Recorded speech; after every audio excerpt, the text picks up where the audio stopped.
Before we begin tonight's slow story, I invite you to pause, to let your body soften, to let your breath deepen, and to allow the world around you to quiet down just a little. You've done enough today. Now it's time to rest, to unwind from the noise, to float gently into a slower rhythm. Take a deep breath in and let it go. Notice how your shoulders ease just a bit, how your fingers grow still, how the muscles behind your eyes soften with every blink. You're safe here. You're welcome here. And you don't have to do anything but listen. If you enjoy these gentle bedtime stories, made to help you fall asleep or simply slow down, feel free to subscribe to Fusion Ha. There's a whole playlist of relaxing stories on the channel waiting for you, all told in the same calm, cozy way. No pressure, just a quiet invitation for stillness, for comfort, for sleep. Now, let the sound of my voice fade into the background.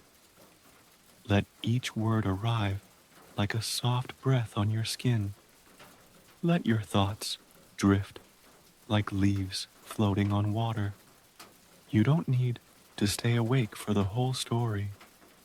You're not here to learn or remember. You're here to let go. Let go of the clock. Let go of the lists. Let go of the weight you've been carrying all day. This is your time now. A moment made just for you. To slow down, to breathe, to drift. And as you settle in, let your mind open gently, like a door creaking open in a quiet house.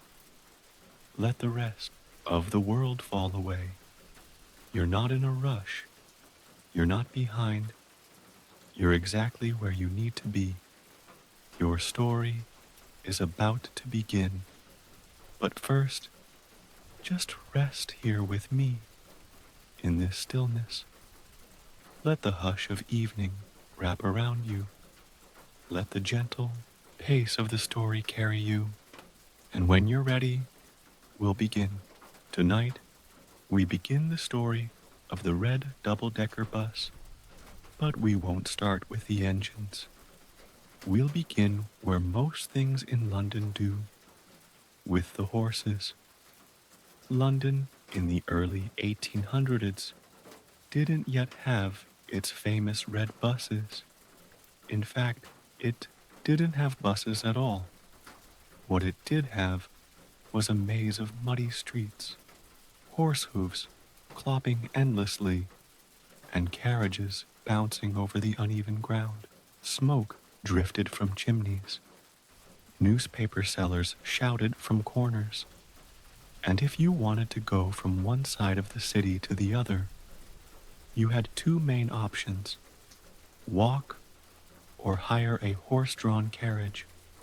Most of these carriages weren't owned by the people. They were public. You paid a fare. You sat in with strangers. And the name for these was taken from the French word omnibus, meaning for everyone. The London omnibus was born around 1829. It wasn't red. It wasn't 2 stories tall. And it wasn't very comfortable, but it was a revolutionary idea.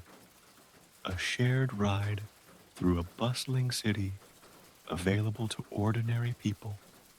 The very first omnibus service in London was launched by a man named George Shillibeer.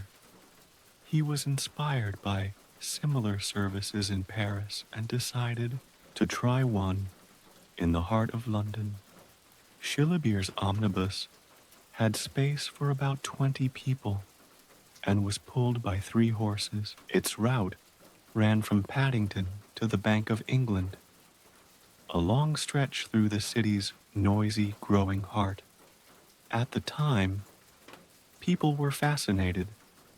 The idea of getting across the city, rain or shine, for a few coins, it changed daily life for the working class, shopkeepers, seamstresses, and clerks could travel in relative speed without tiring their feet or soaking their coats. The interiors were wooden, often cold in winter and stuffy in summer. You might sit beside a banker or a baker. You might hear arguments, laughter, quiet snoring. It was the city in motion, a little rolling slice of London life. And as more companies began to offer omnibus routes, competition grew. Some carriages became more decorated. Some offered smoother rides. Some charged less, but were known to jostle your spine on every turn. There were no traffic lights then, no real traffic rules. Drivers often shouted, wagons collided, and horses sometimes stopped mid-route, simply out of exhaustion. But still, people rode. By the mid-19th century, things were beginning to change. In 1855, a new company was formed to bring order to the chaos. The London General Omnibus Company, or LGOC. Their goal was simple: create consistency. Instead of dozens of small operators with different fares and unpredictable service, the LGOC offered reliable routes, printed schedules, and standardized fares. Their carriages were still horse-drawn, of course, but they began to take on a more uniform look. Some were painted in bright colors to stand out: reds, yellows, even deep greens. Conductors wore uniforms. Passengers began to expect not just a ride, but a service. And slowly, the idea of a second level, a top deck, came into being. It wasn't originally covered. Passengers on top had to brave the rain, wind, and London's famous fog. But it allowed more people to ride and gave a better view of the winding streets and gaslit shop fronts. The earliest double-deckers were built with a wooden staircase on the back. Men clambered up with briefcases. Women held onto their hats. There were no seat belts, of course, no handrails beyond a bit of carved wood, but people climbed up eagerly for the breeze and the view. The city, meanwhile, continued to grow. By the 1870s and 80s, London was swelling with people, commerce, and ambition. The Thames was lined with ships. The underground had begun running steam trains below ground, and on the surface, the horse-drawn omnibuses were reaching their peak. There were thousands of them. They ran nearly every few minutes along the major roads, and they clattered so loudly on the cobblestones that pedestrians often had to shout to hear one another. But horses have limits. They tire. They need stables. They can only pull so much weight, and their waste, thousands of pounds of it, was a serious problem in the crowded city. London, at the turn of the century, was ripe for a new kind of vehicle, and it was in this moment, with the air thick with coal smoke and horse sweat, and the streets lined with flickering gas lamps, that a quiet revolution began rumbling forward, one powered not by hooves, but by engines. The double-decker bus we know today, bright, red, humming with passengers, gracefully maneuvering through traffic, didn't appear overnight. It grew from humble, jostling beginnings, from wooden wheels and patient horses, from noisy streets and curious passengers who took a chance on something new. We'll step into the age of motors, when the first engine-powered omnibuses arrived in London. We'll meet the early drivers, the skeptics, the accidents, and the bold experiments that paved the way for the red giants we know today. But for now, let your breath grow soft again. Let the story settle in your thoughts like distant carriage wheels fading into the fog.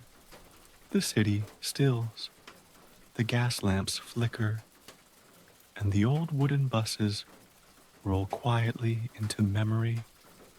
At the close of the 19th century, London was no stranger to innovation. The city had seen the rise of gas lighting, the early underground railway, and even pneumatic messaging systems that sent capsules flying through tubes beneath the streets. But the roads above still belonged to the horse. Thousands of horses hauled everything from milk carts to mail coaches. And while the omnibuses had evolved in design, becoming sturdier and more spacious, they were still powered by muscle and oats. The problem wasn't speed. Horses could get passengers where they needed to go. The problem was scale, and smell, and sanitation. By the 1890s, London faced what historians sometimes call the Great Horse Manure Crisis. It's not a joke. It was very real. Each horse produced roughly 20 to 25 pounds of manure a day. Multiplied by thousands of horses, the waste built up quickly. Streets reeked. Flies were constant. And rainy days brought more than just puddles. To avoid, city planners, newspapers, and health authorities began to worry that horses could no longer sustain the capital's transport needs. They were also costly, needing food, rest, and medical care. A better way was needed, and across Europe, one was emerging: the internal combustion engine. The first motor-powered buses didn't roar onto the streets. They coughed, they sputtered, they rattled like tin cans tied to a bicycle. But they were promising. In 1899, the London Motor Omnibus Syndicate introduced one of the first mechanical buses, a Daimler-powered vehicle capable of carrying a dozen passengers. It was modest, slow, and not particularly comfortable, but it didn't need a stable, and it didn't leave behind piles of manure. Early experiments were clumsy. Some buses overheated, some failed to climb London's hilly streets, and others simply broke down mid-route, to the dismay of the brave passengers who had chosen the future over familiarity. Still, the idea caught on. The LGOC, the London General Omnibus Company, watched the changes with interest. They had long dominated the horse-drawn market with hundreds of routes and carriages, but they saw the writing on the wall, or perhaps they smelled it in the street. They began to invest in motor bus development. And by the early 1900s, a quiet revolution was underway. In 1904, the city saw its first regular motor bus route. It ran from Victoria to Kilburn. The buses were slow by modern standards, topping out at around 12 miles per hour. But they were consistent, didn't tire, and could operate longer hours than a horse-drawn service. Passengers were skeptical at first. The buses smelled of oil and emitted strange noises. Some people were nervous about sitting atop an engine-driven vehicle. There were no seat belts, no real suspension, and the idea of a machine carrying people through the city seemed both miraculous and vaguely untrustworthy. But over time, the benefits became clear. Motor buses required fewer staff. They cost less to maintain over the long term, and they could cover more ground in a single shift than any team of horses. The LGOC committed to the change fully in 1909. They commissioned a new generation of motor buses, ones designed not just to replace the old, but to surpass them, and thus the B-type bus was born. The B-type bus is often called the first true London bus. It was a game changer, and it set the tone for everything that followed. Introduced in 1910, the B-type was sturdy, tall, and elegant in its own way. It had a wooden frame, metal wheels, and an upper deck accessible by an open rear staircase. It could carry 34 passengers, 16 inside and 18 on top. At the time, that was an enormous leap. But what made the B-type so revolutionary wasn't just its size, it was mass-produced. In a time when many vehicles were built by hand, each slightly different from the last, the B-type was standardized. Mechanics could learn to fix them easily. Parts could be swapped. Training drivers became simpler. This standardization meant the LGOC could grow its fleet rapidly. By 1913, over 2,500 B-types were in operation across London. They were painted in muted tones, usually maroon and cream, with gold lettering indicating their routes. Still no bright red. That would come later. The B-type brought structure to a city in motion. Routes were clearer. Stops were marked. Conductors had ticket machines. And passengers, even those who had once refused to ride the newfangled machines, grew fond of their predictable, rhythmic presence. You could hear them coming from half a street away. The deep rumble of the engine, the occasional hiss of brakes, and the soft call of the conductor. Oxford Circus, Tottenham Court Road. Mind the step, please. But just as the B-type became a fixture in London's streets, the world changed. In 1914, the First World War broke out, and London's buses went to war. More than 1,000 B-types were requisitioned by the War Office. Some carried troops to the front. Others were used as ambulances. Still others hauled supplies and post. To serve in war zones, the buses were repainted in camouflage. Glass windows were replaced with wooden panels to protect against shrapnel, and the familiar names of London streets were replaced with numbers and military codes. In the mud of France and Belgium, London's B-type buses became symbols of resilience. They carried soldiers to the trenches and sometimes brought them home again. For many British troops, the sight of a B-type bus in the middle of a foreign battlefield was a powerful reminder of home, of city streets and early mornings, of crowded rides and familiar sounds. And for some, it was the last piece of London they ever saw. When the war ended, many buses returned, battered but intact. They were cleaned, refitted, and placed back into service. But by then, technology had moved on. Engines were improving rapidly. Designs were sleeker.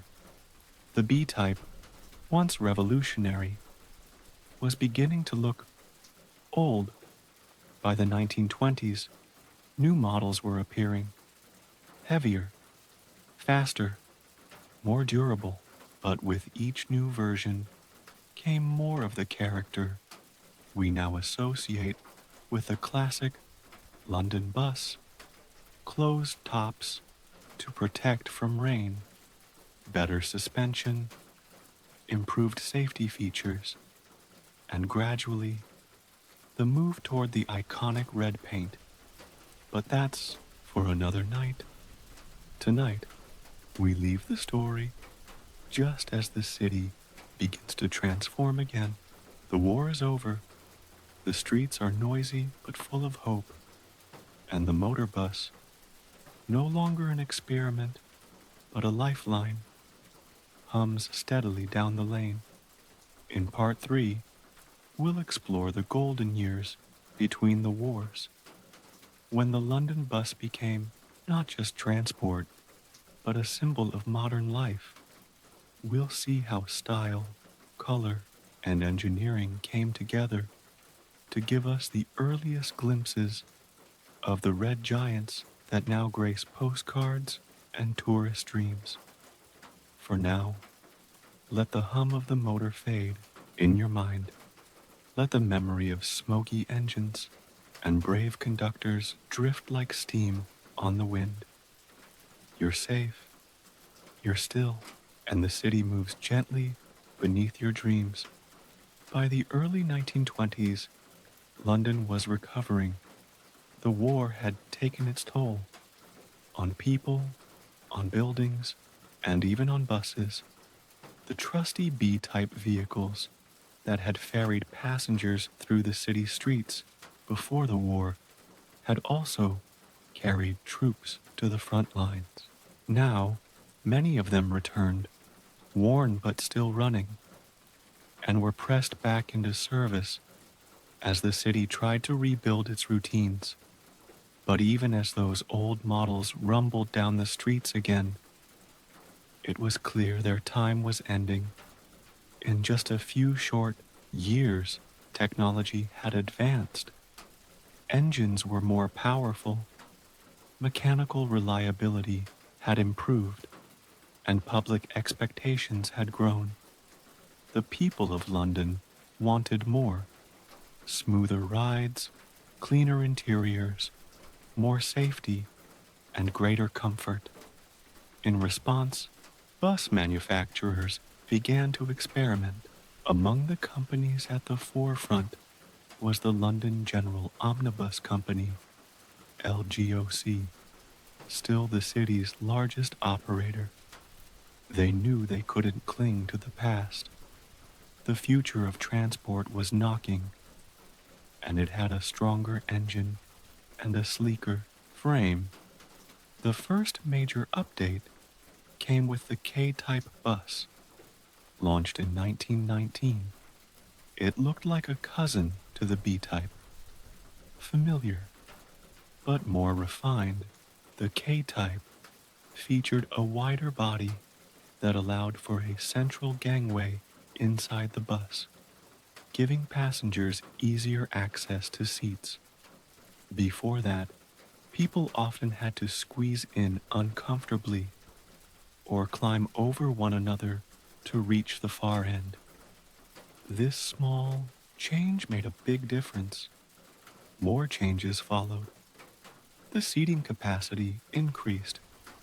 Brakes became more reliable. Materials were sturdier. And design shifted to emphasize both function and form. Gone were the days of slapdash assembly and hand-built inconsistencies. Bus production was now an industry, standardized, professionalized, and competitive. By the mid-1920s, the LGOC had merged into the London Underground Group, bringing the bus and underground systems under one organizational umbrella.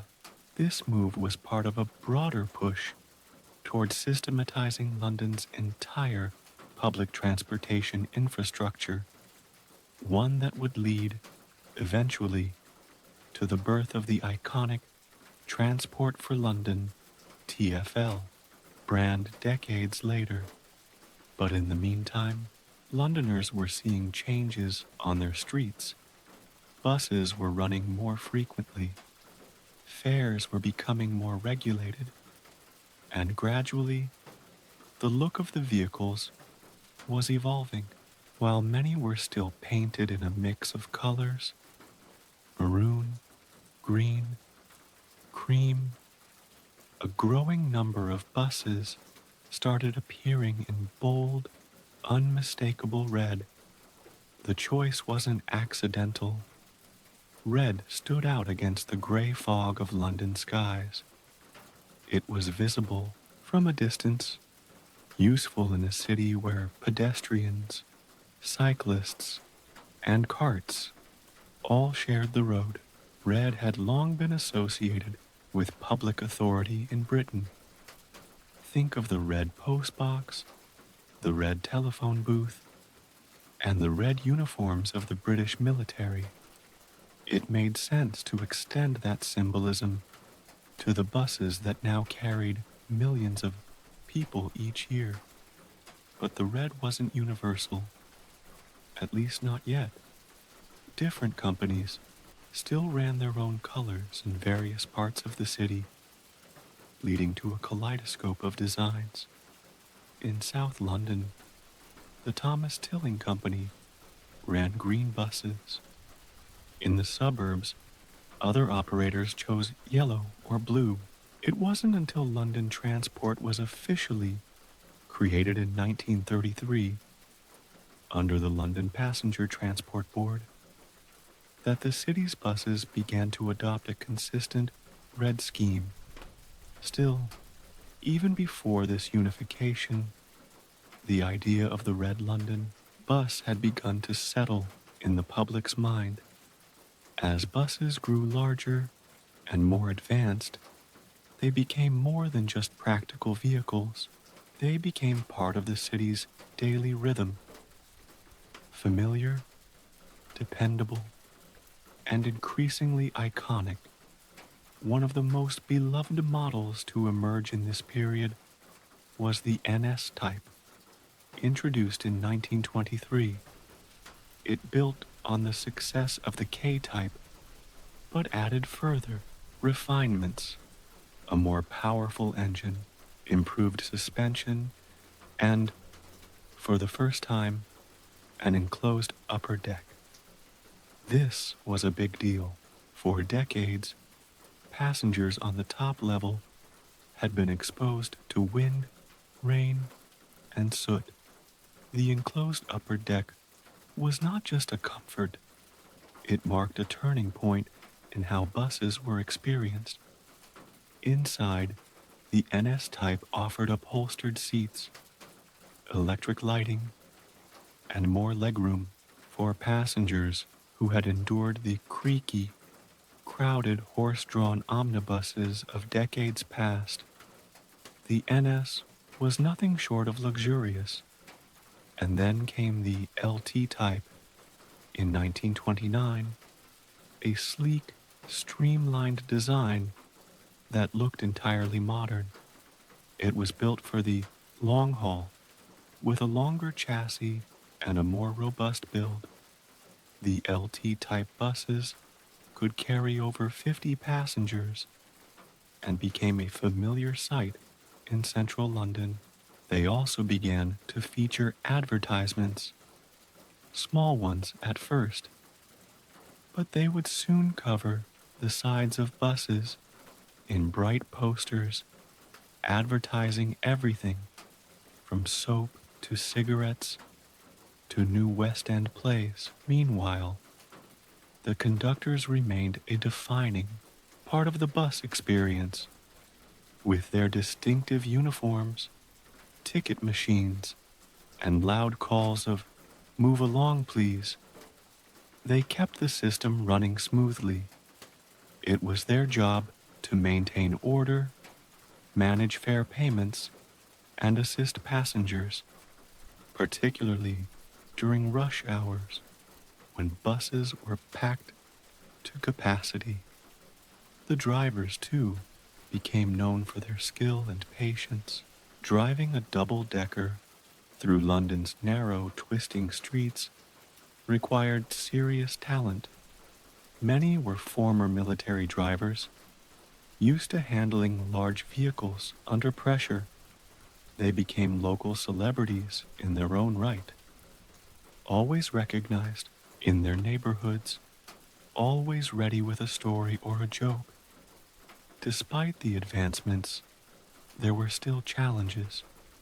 London traffic was chaotic. Accidents happened. Fog remained a persistent danger, and buses, while improved, could still be noisy and bumpy, but compared to the horse-drawn chaos of the previous century, the new fleet felt like a triumph of progress. Then, in 1933, everything changed again.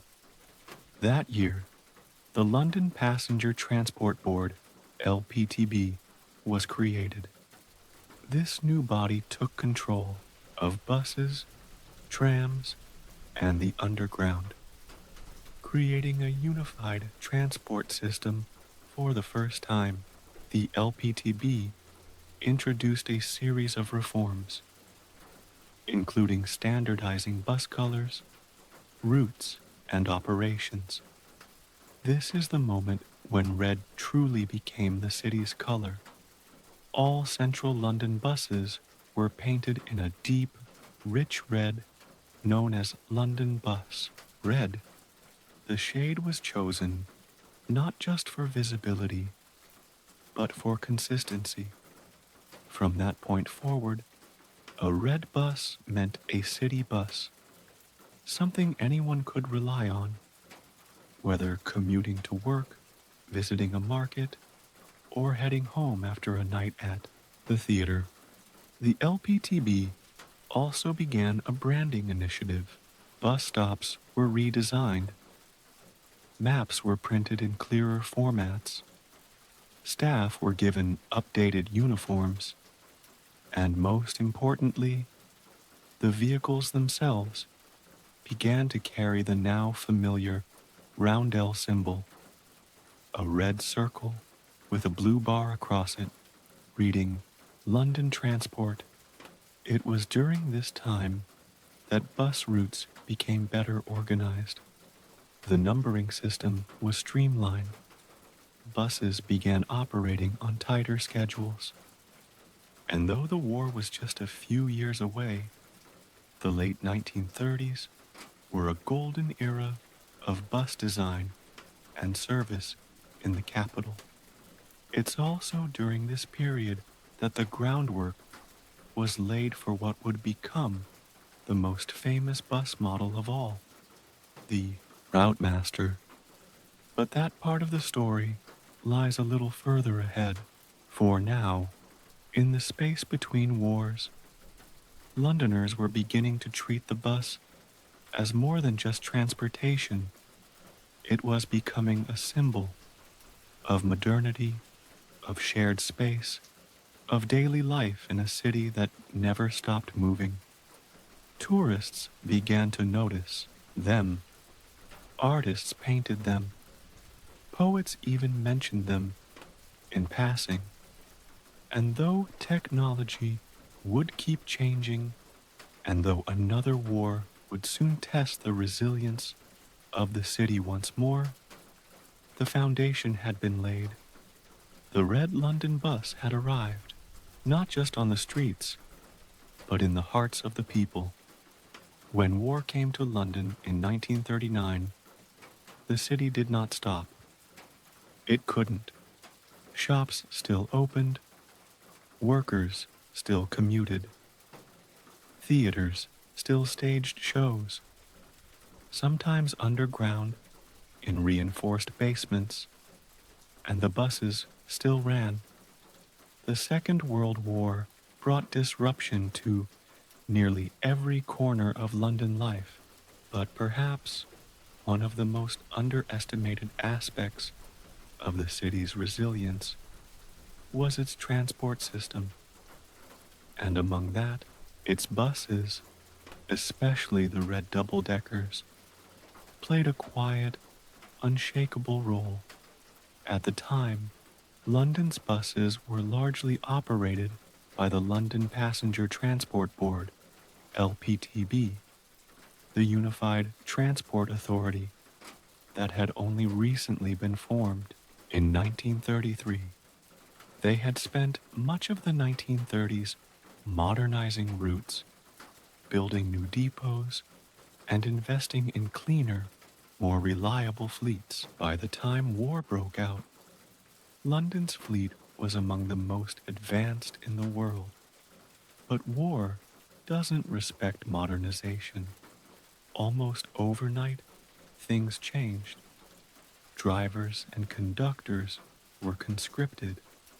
Bus garages were requisitioned for military use. Fuel supplies were rationed. Even rubber for tires became scarce. And yet, despite all of this, the red double-decker buses kept rolling.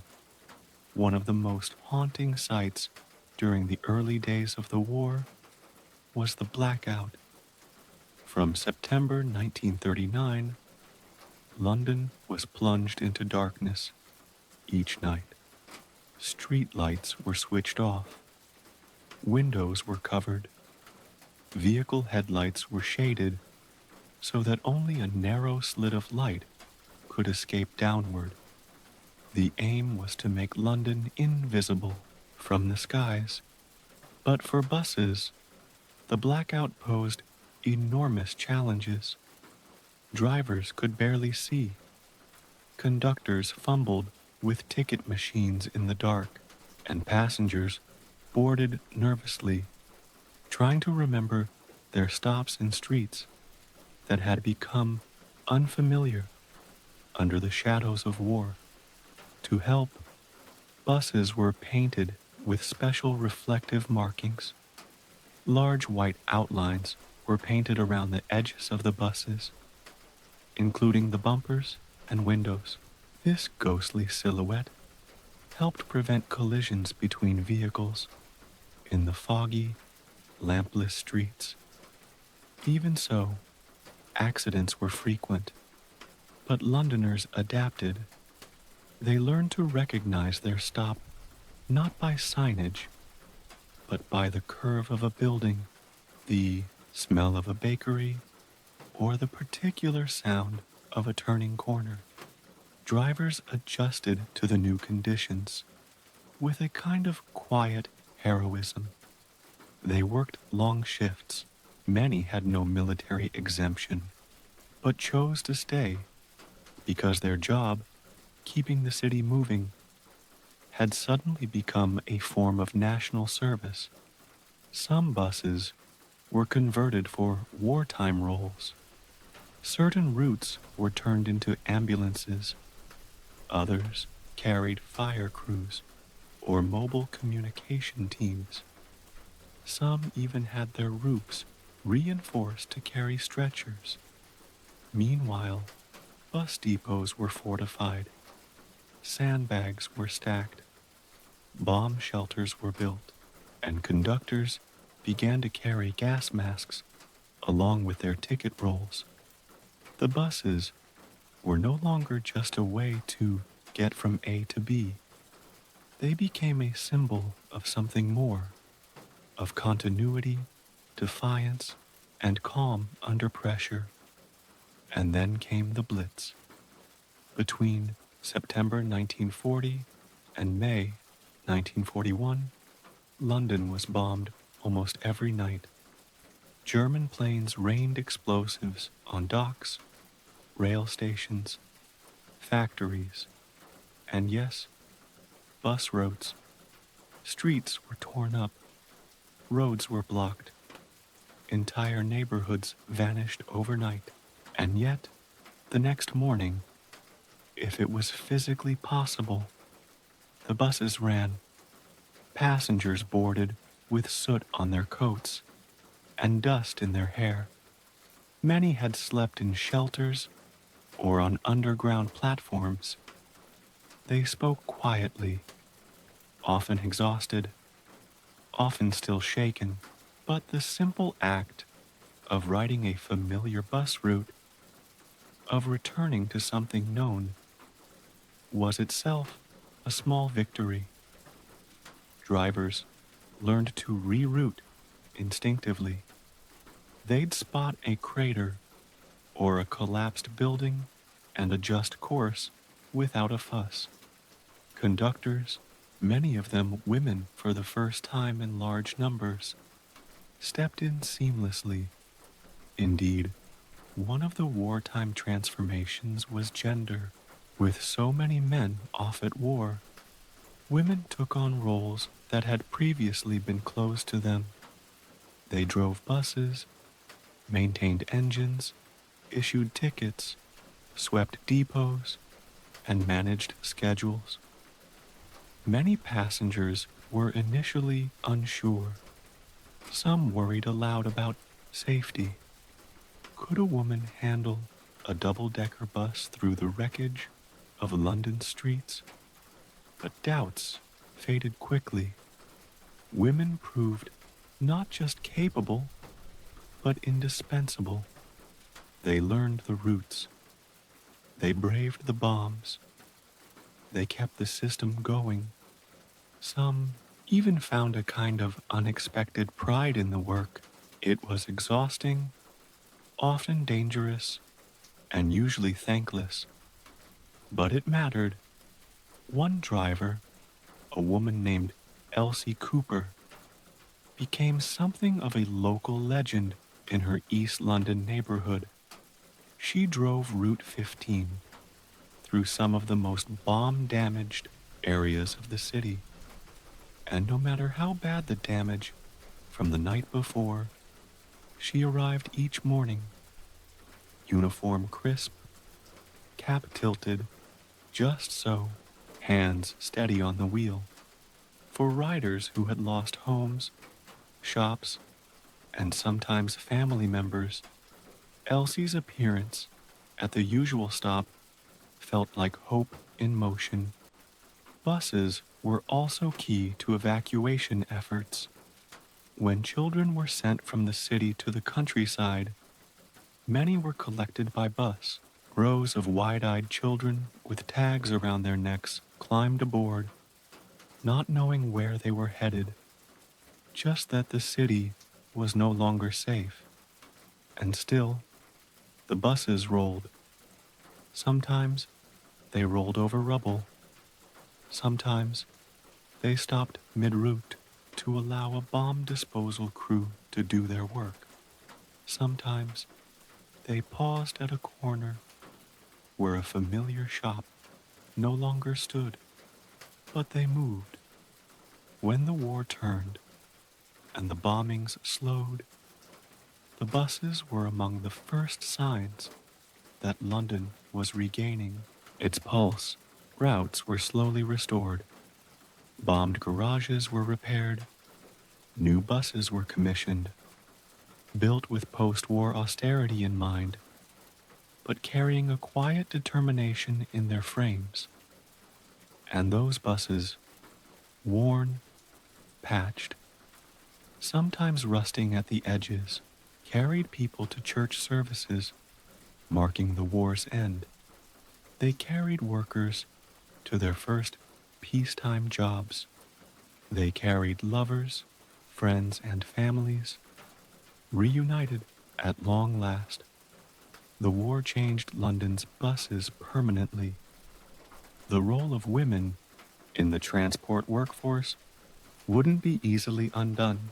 Public affection for the bus system reached new heights, and a generation of designers and planners began thinking differently about resilience, about comfort, and about how a vehicle could become a symbol of a city's character.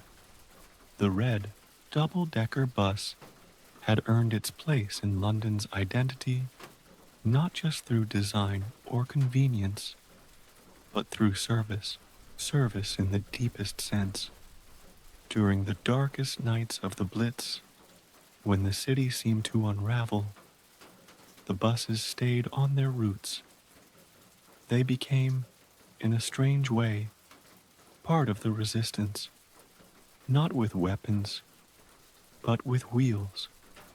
And in the quiet, rebuilding years that followed, the lessons of wartime London would fuel the design of something entirely new, a bus that would go on to define London for decades to come. By the early 1950s, London was rebuilding with quiet determination. The war was over, but its scars were everywhere, on walls, in families, and in the very rhythm of the city. Amid ration books and reconstruction plans, people yearned for familiarity and a glimpse of modernity. The red double-decker bus, having survived war, blackout, and bombing, was ready to evolve once again. This time, the transformation wouldn't be subtle. It would be bold, deliberate, and enduring. It would result in the creation of one of the most beloved vehicles in British history, the Routemaster. But the Routemaster wasn't born overnight. It was the product of years of frustration, innovation, and very careful design. In the years following the war, London Transport faced mounting pressure. Their fleet was aging. Many buses were patched up wartime survivors with dated designs, inefficient engines, and creaking wooden interiors. The post-war economy was still tight, and materials were scarce. Yet, people expected better. Passengers wanted more comfort. Drivers needed easier-to-handle vehicles, and mechanics were calling for standardized parts that didn't require constant improvisation. So, in 1947, the first discussions began behind closed doors. London Transport needed a new bus, not just an update, but a full reinvention, a machine that would last decades, something efficient, elegant, and unmistakably London. Engineers and designers from London Transport, working alongside the Associated Equipment Company, AEC, began sketching ideas. They analyzed every flaw in the current fleet. They listened to passengers, reviewed maintenance reports, and visited garages. Their vision was ambitious, a double-decker that was lightweight but strong, fast but stable, modern yet traditional. The key breakthrough came with materials. Instead of using a heavy steel frame, as most buses did at the time, the designers turned to aircraft-style construction. They adopted aluminum for much of the body, a material that was light, rust-resistant, and had been used in warplanes just a few years earlier. This change dramatically reduced the bus's weight, which improved fuel efficiency and made it easier to handle. But innovation didn't stop there. They also redesigned the suspension for a smoother ride. They added power steering, a first for London buses, to reduce the strain on drivers navigating tight city turns. They introduced a fully automatic gearbox, which helped eliminate the jerky starts and stalls common in older models, and crucially, they kept the open rear platform. That open platform was more than a quirk. It was a London signature.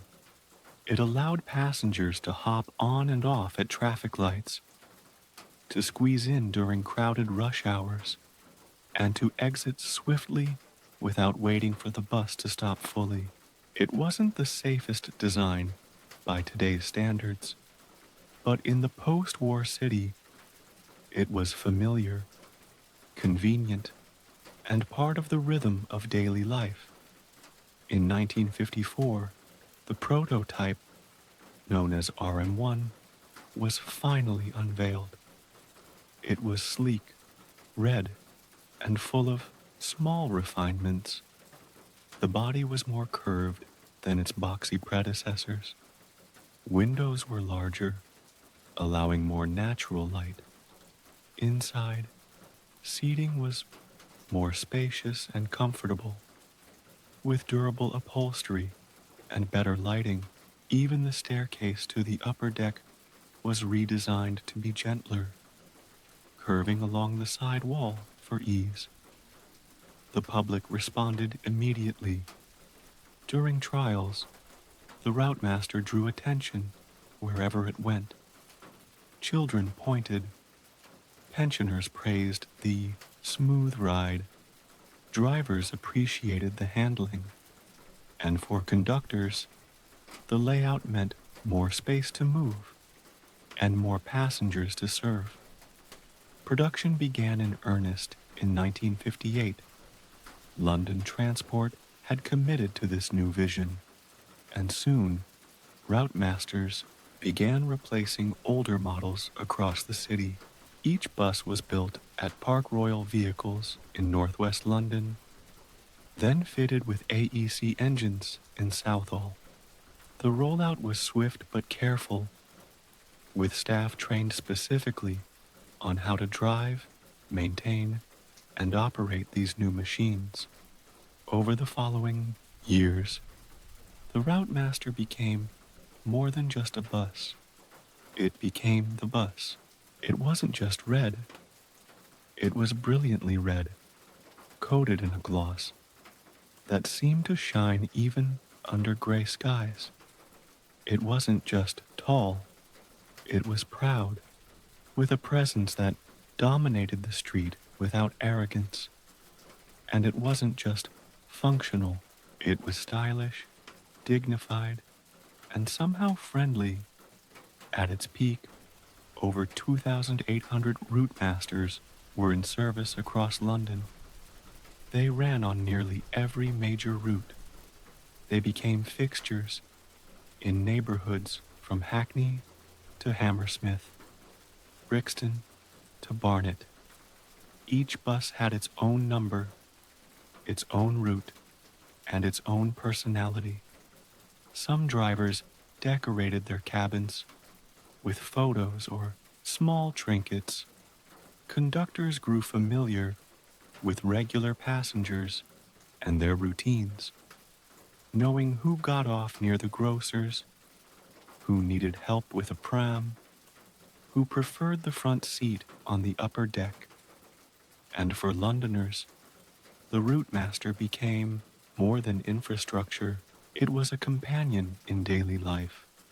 School children memorized their route numbers. Workers dozed on early morning rides, lulled by the steady hum of the engine. Tourists marveled at the upper deck views, seeing Big Ben or tower bridge from the height of a red throne. But the Routemaster wasn't just beloved, it was built to last. These buses were famously durable. Mechanics would often joke that you'd have to hit them with a crane to break them. Engines could be replaced, panels could be swapped, interiors could be reupholstered. So, while many cities cycled through bus models every few years, London kept its Routemasters running for decades. Throughout the 1960s and 70s, they remained the backbone of the fleet, even as new one-person operated buses appeared. More cost-efficient, but less charming, the Routemasters stayed, often reserved for the busiest and most central routes. Their design, unchanged for decades, still looked right against the ever-changing city backdrop. Of course, they weren't perfect. They required both a driver and a conductor, which made them more expensive to operate. The open rear platform, while iconic, posed safety risks, especially in a world of faster traffic and tighter regulations.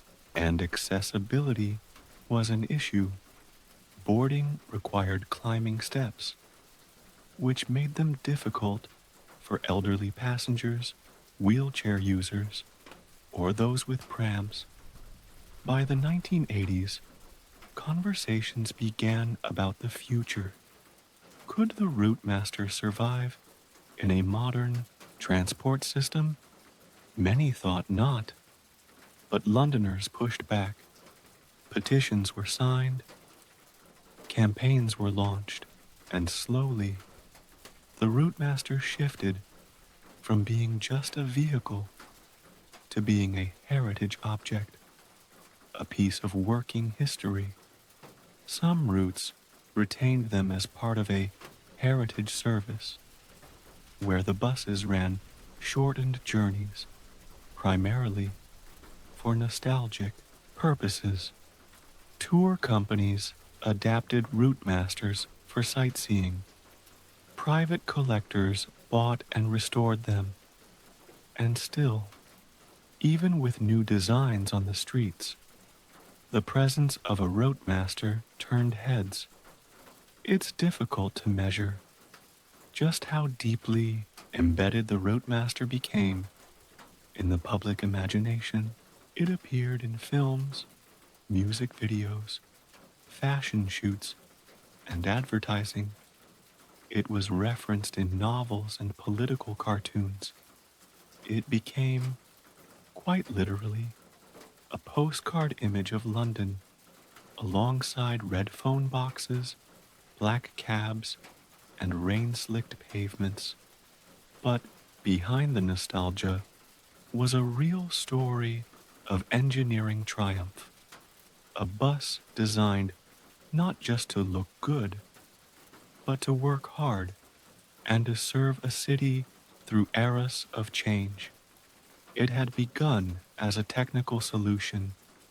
It became a cultural phenomenon, and although its reign would eventually wane, the Routemaster left behind more than just memories. It set the standard for design, for reliability, and for the idea that even public transport could be beautiful. By the 1980s, the streets of London were changing. The post-war uniformity had given way to a faster, more crowded, and more demanding city. Glass office towers were replacing soot-darkened factories. Personal cars clogged roads that had once felt expansive. New suburbs extended the city's reach, and the needs of a modern commuter network began to shift with them. In the middle of all this, the Routemaster was still running, proud, red, and defiant. It had been in service for over 2 decades by that point, and yet it looked nearly the same as when RM1 first rolled onto the road in 1954. That was a testament to its original design: thoughtful, functional, and surprisingly timeless. But by the late 20th century, transport policy and public needs were growing louder, and the route master, though beloved, was no longer above criticism. The city had new expectations. Accessibility had become a core principle in public transport planning. Wheelchair users, elderly passengers, and parents with prams were finding it increasingly difficult to use vehicles with high steps, narrow aisles, and no ramp access. The route master, with its tall entryway and narrow doors, wasn't designed with these considerations in mind.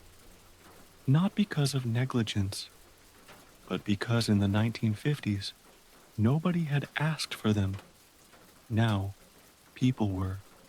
At the same time, labor costs were rising. The route master required 2 staff per bus, a driver and a conductor. Newer models entering the fleet during the 1970s and 80s were designed for one-person operation.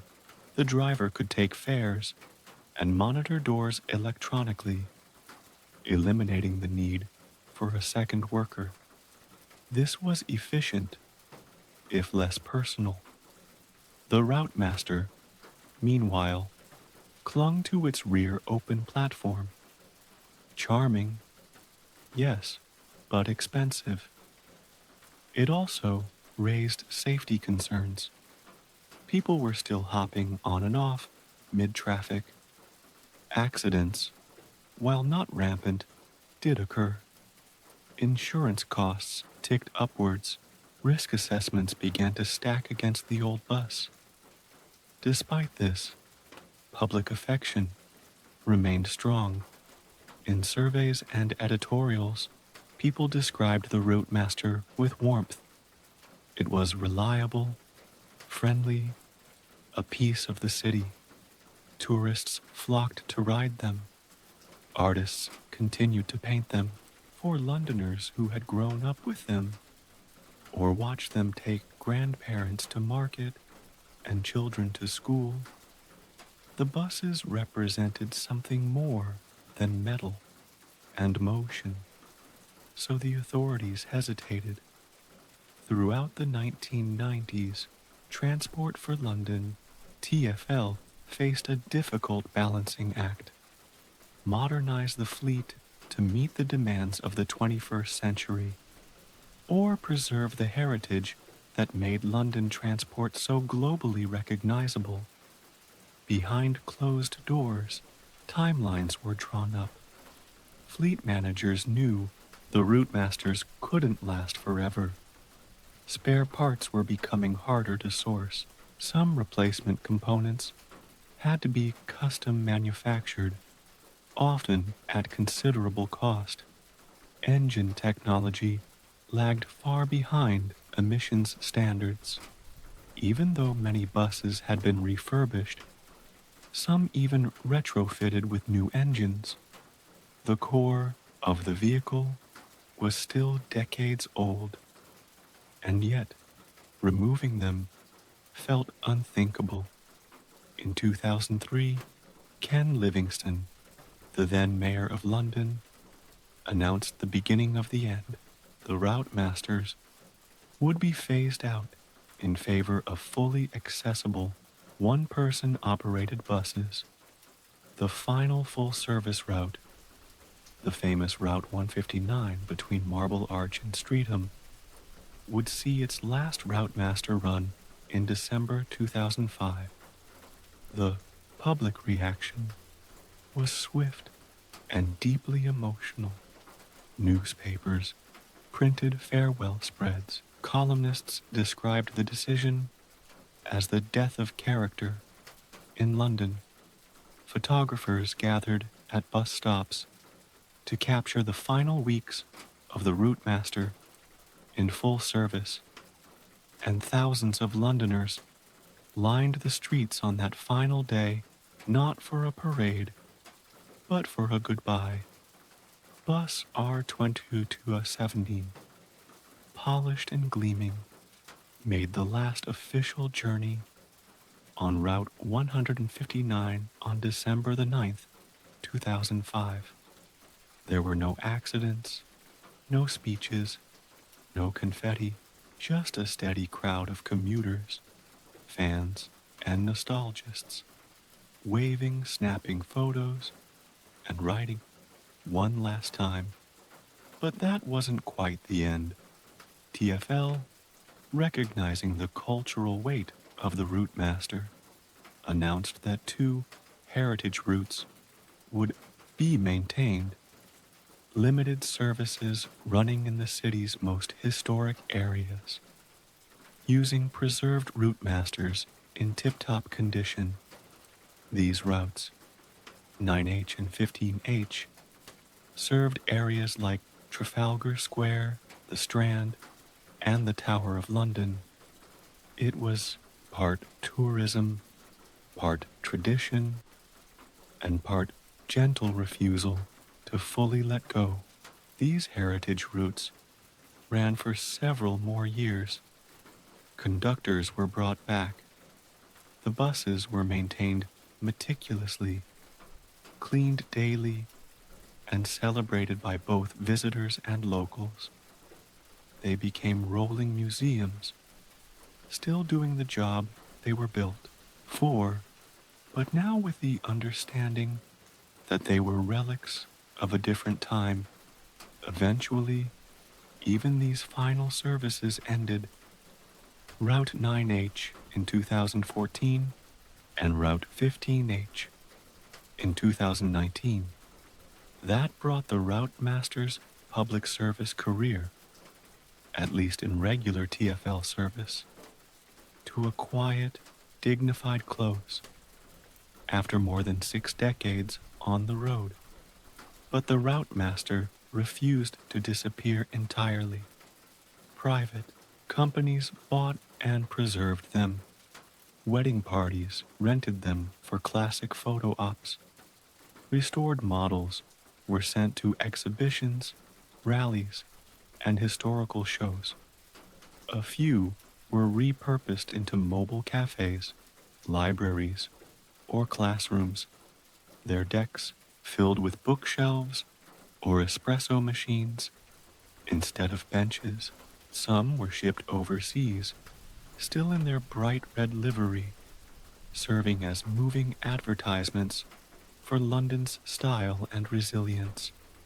Others were kept exactly as they were, polished, maintained, and driven on special occasions, such as the Queen's Jubilee or London Transport anniversaries. And perhaps more than anything else, the Route Master lived on in design. In the 2010s, a new mayor, Boris Johnson, pushed for the development of a modern successor. The result was the new Route Master, unveiled in 2012. A hybrid bus with 3 doors, twin staircases, and an homage to the old open rear platform, this time with doors and modern safety controls. Its shape was sleek and futuristic, but it nodded clearly to the curves and color of its ancestor. Reception to the new Route Master was mixed. It wasn't quite the same. And how could it be? The original Route Master had been born from war recovery, engineered by hand, tested by decades of weather and wear. The new model was part of a fast-moving, digital world. It bore the same color, the same silhouette, but it did not carry the same weight of memory. Still, the intention was clear. London wasn't trying to forget the route master. It was trying to honor it, to bring its charm forward into a new century, because in the end, the route master was never just a bus. It was the smell of wet wool coats on a rainy upper deck. It was the sound of coins rattling in a conductor's fare pouch. It was the breeze from the open rear platform as the city flashed by. It was 1,000 daily journeys that rarely made headlines, but quietly shaped the life of a city. By the early 2010s, London's streets buzzed with the urgency of a new century. The pressure to modernize wasn't just about efficiency or passenger comfort anymore. It was about survival. The city had grown louder, hotter, more polluted. Climate change was no longer a theoretical concept. It was being measured in parts per million, in rising sea levels, and in the smog that sometimes hung thick over the Thames. Transport for London, TfL, had entered a new phase, one focused on environmental responsibility, long-term sustainability, and smart technology. And while the route master had been phased out, the double-decker bus remained a non-negotiable part of the city's soul. It had to change, but it also had to stay the same. The great question facing TfL engineers and city planners was, how do you preserve an icon while making it future-proof? The answer, as it turned out, would come in phases. By 2010, London's air pollution levels were among the highest in Europe. Diesel engines, long used in most of the city's bus fleet, were identified as major contributors to nitrogen dioxide emissions and particulates that affected public health. Doctors were sounding the alarm. Residents were protesting. The red bus, once a symbol of mobility, was now partly associated with urban pollution. In response, TfL began experimenting with hybrid buses, vehicles that combined traditional diesel engines with electric motors. These weren't fully electric yet, but they reduced fuel consumption and emissions, especially in stop-and-go traffic, which was the lifeblood, or perhaps the headache, of central London routes. By 2012, hybrid buses had become a common sight on the roads, painted in that same signature red. They looked like their predecessors, but carried quiet revolutions beneath their hoods. They used regenerative braking, converting the energy lost while slowing down into stored power for acceleration. This small innovation made a surprisingly large difference. The public, for the most part, adapted quickly.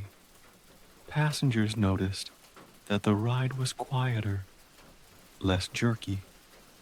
Drivers reported smoother control. The city began to breathe a little easier, not a full breath, but enough to notice the difference. That same year, the new route master was formally introduced. Designed by Thomas Heatherwick, a British architect and designer known for blending form and function, this new model attempted to bridge London's history with its future. It had 3 doors, one at the front, one in the middle, and one at the rear. It had 2 staircases, so passengers could board and disembark with more fluidity. And perhaps most importantly, it featured an open rear platform again, albeit with sliding doors and full-time regulation. It wasn't the free jumping back deck of the 1960s, but it was a clear homage. Inside, the new Routemaster felt different. Smoother materials, subtle lighting, energy-efficient systems. But it still carried the same spine-tingling sensation of rising up the stairs to find an empty front seat with a view of the city, a small luxury preserved through change. The public reaction was split. Some praised the design as a modern classic, others criticized the cost. Each unit reportedly costing over $350,000. Technical issues also surfaced: faulty air conditioning, doors jamming, battery failures. Despite these, the model found a place on many central routes and represented a commitment to blending legacy with innovation. But technology was moving fast, and even hybrid vehicles were not enough. By the mid-2010s, the world was turning electric. Norway, Germany, China, cities around the globe were investing heavily in electric public transport fleets. London could not afford to lag behind. TfL set a target. All new buses for central London must be zero emission by 2025, and the entire fleet would be fully zero emission by 2037. The shift would be gradual but irreversible. Electric double-decker buses began appearing on London streets in 2016. At first, they looked unremarkable. Same red shell, same basic layout, but beneath that, they were silent, clean, and surprisingly powerful. They were charged overnight in bus garages, equipped with massive power banks and smart grid systems that balanced load and cost. Driving one was a different experience. There was no engine growl, no gear shifts, just a soft electric whine and the faint hum of tires on pavement. Passengers often didn't notice the difference until they did. The air inside the cabin was cleaner. The engine wasn't roaring at every acceleration. The stops were quieter. Even the conductors and drivers said they finished shifts feeling less exhausted. Fewer vibrations, less heat, less noise. Public acceptance of electric buses was swift.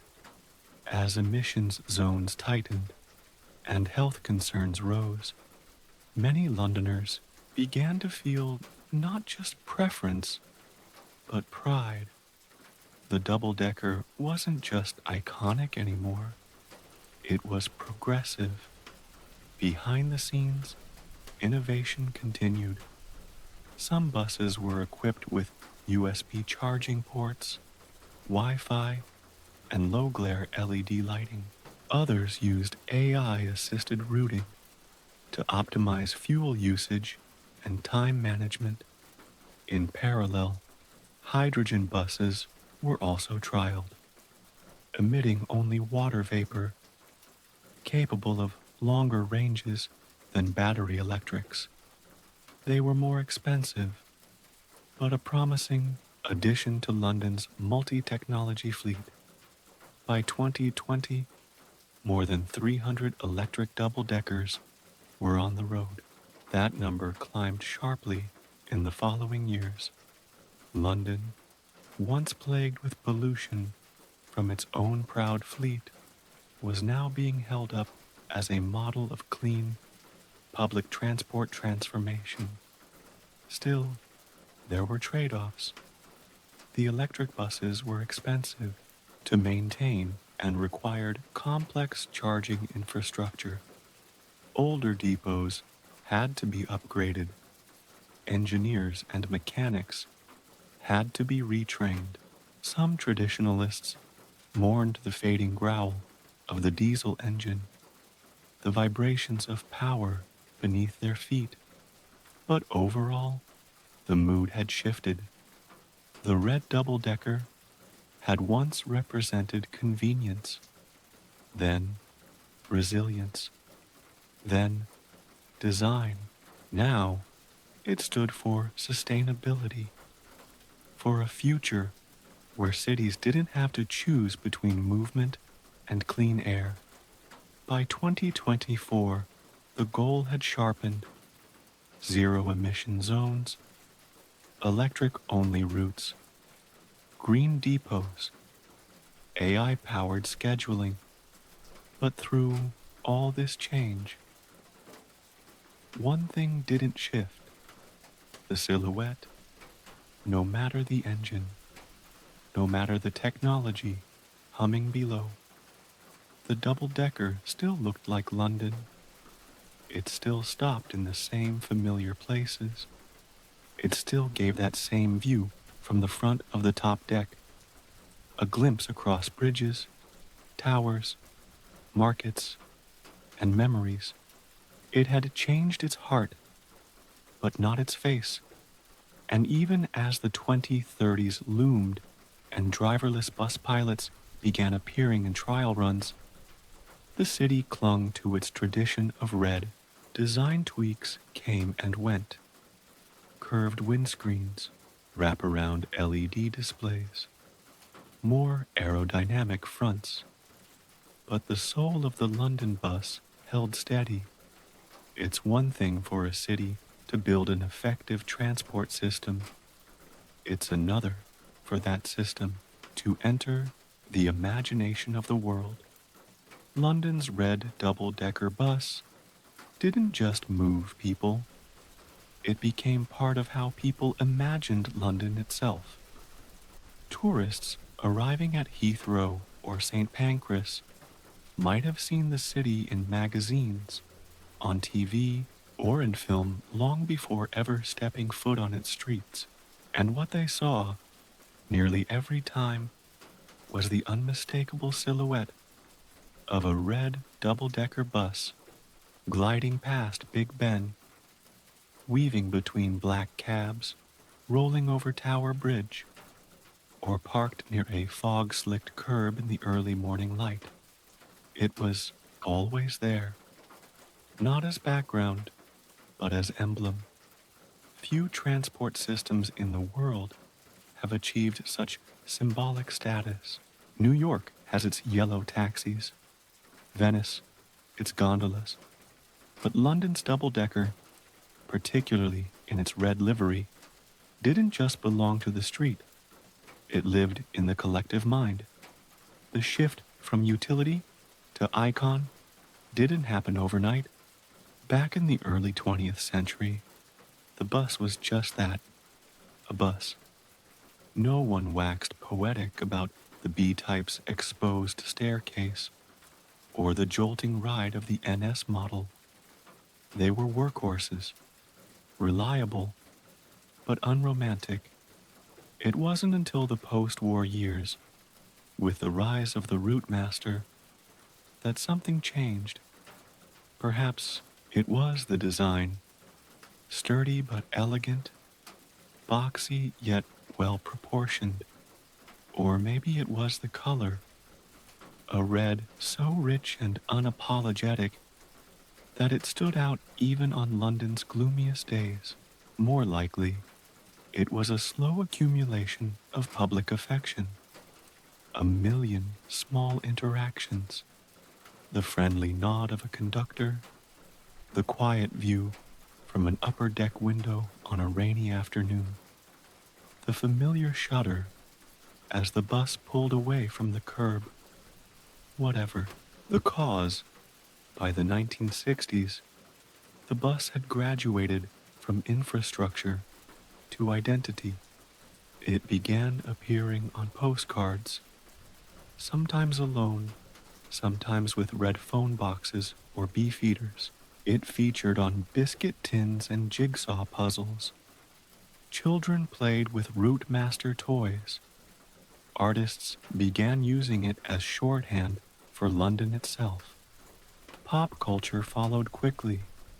In 1962, the pop band Cliff Richard and the Shadows starred in Summer Holiday, a musical comedy in which a group of friends convert a red Rootmaster into a motorhome and drive across Europe.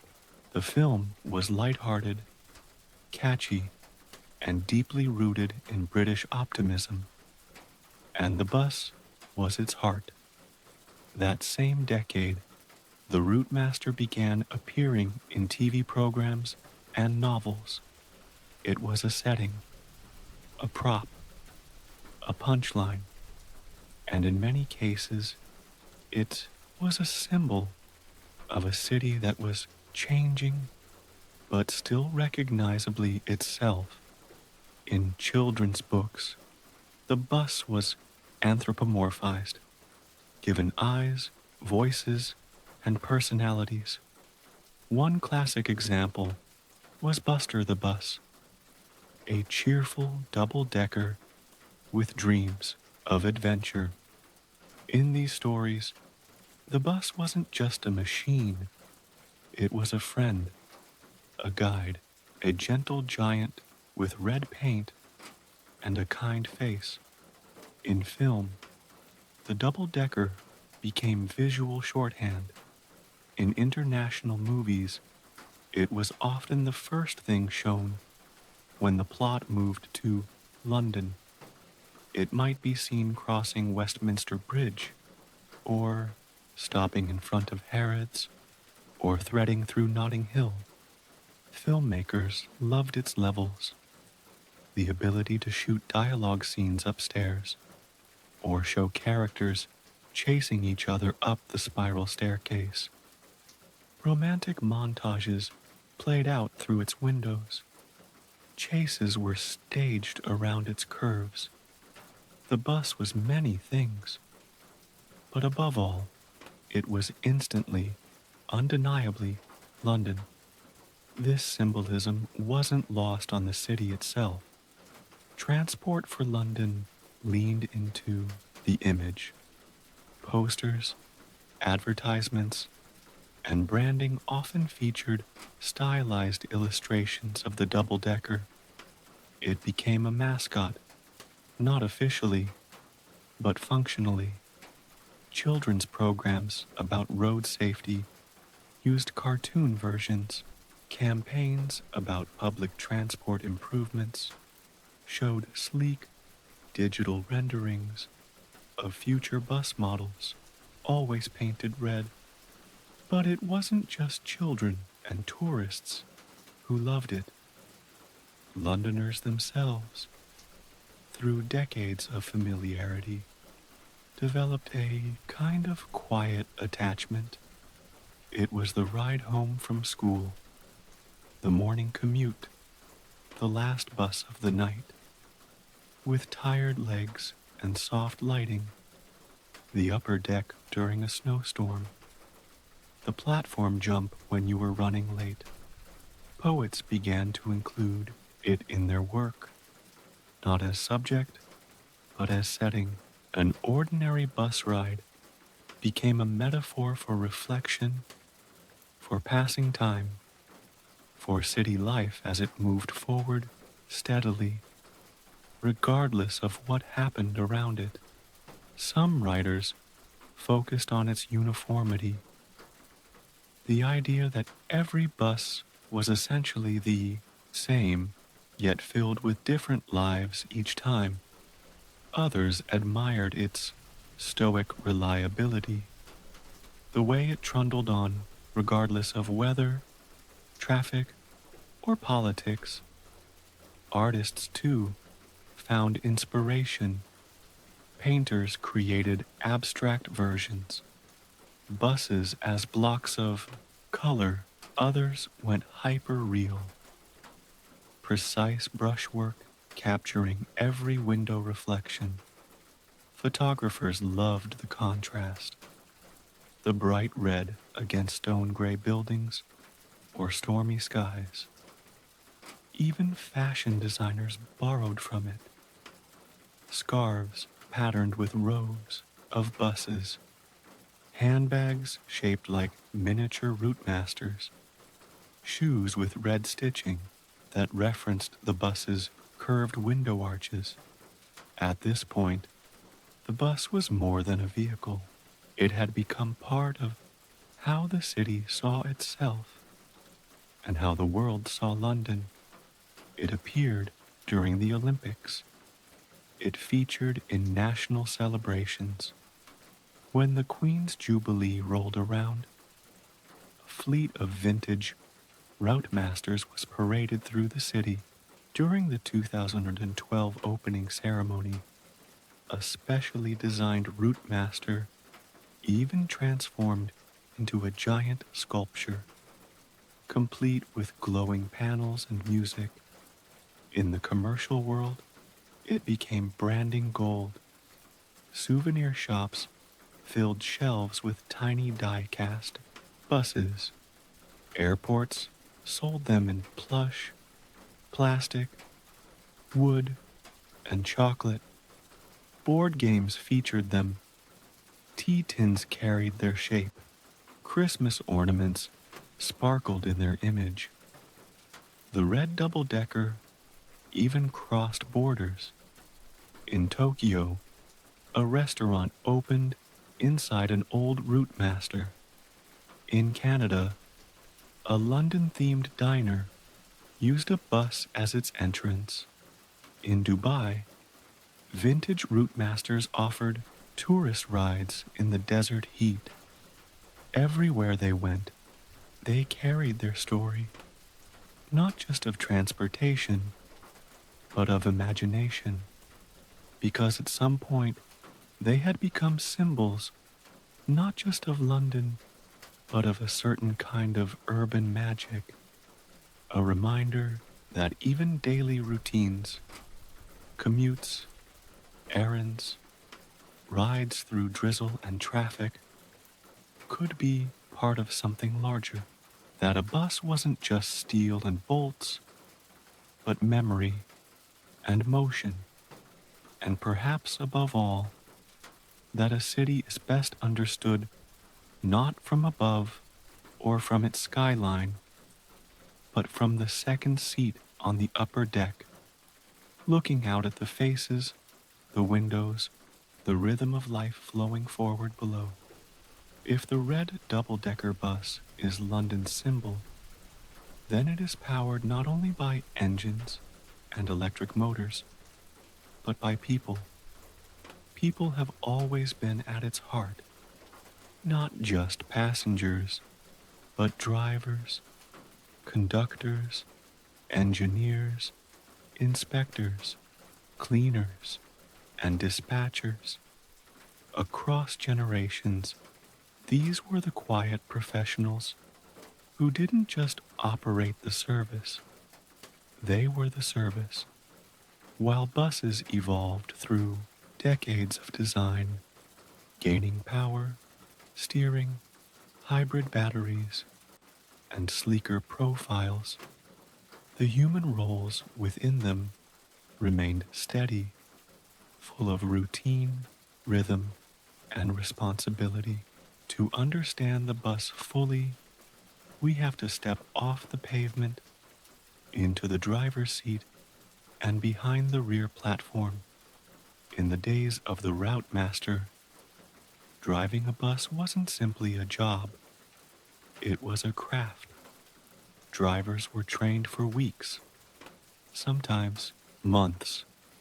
They had to know not only how to operate the vehicle, but how to handle the weight of it, its turning radius, how it reacted on wet roads or tight corners.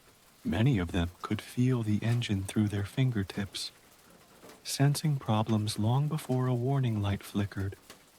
They sat in cabs that were tight, noisy, and in the early days, unheated.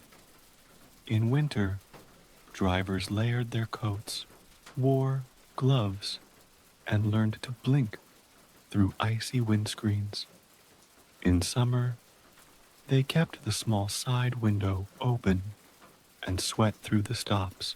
The cab became a second home. Some drivers taped small photographs to the dashboard. Others kept a worn mug filled with strong tea and sugar cubes.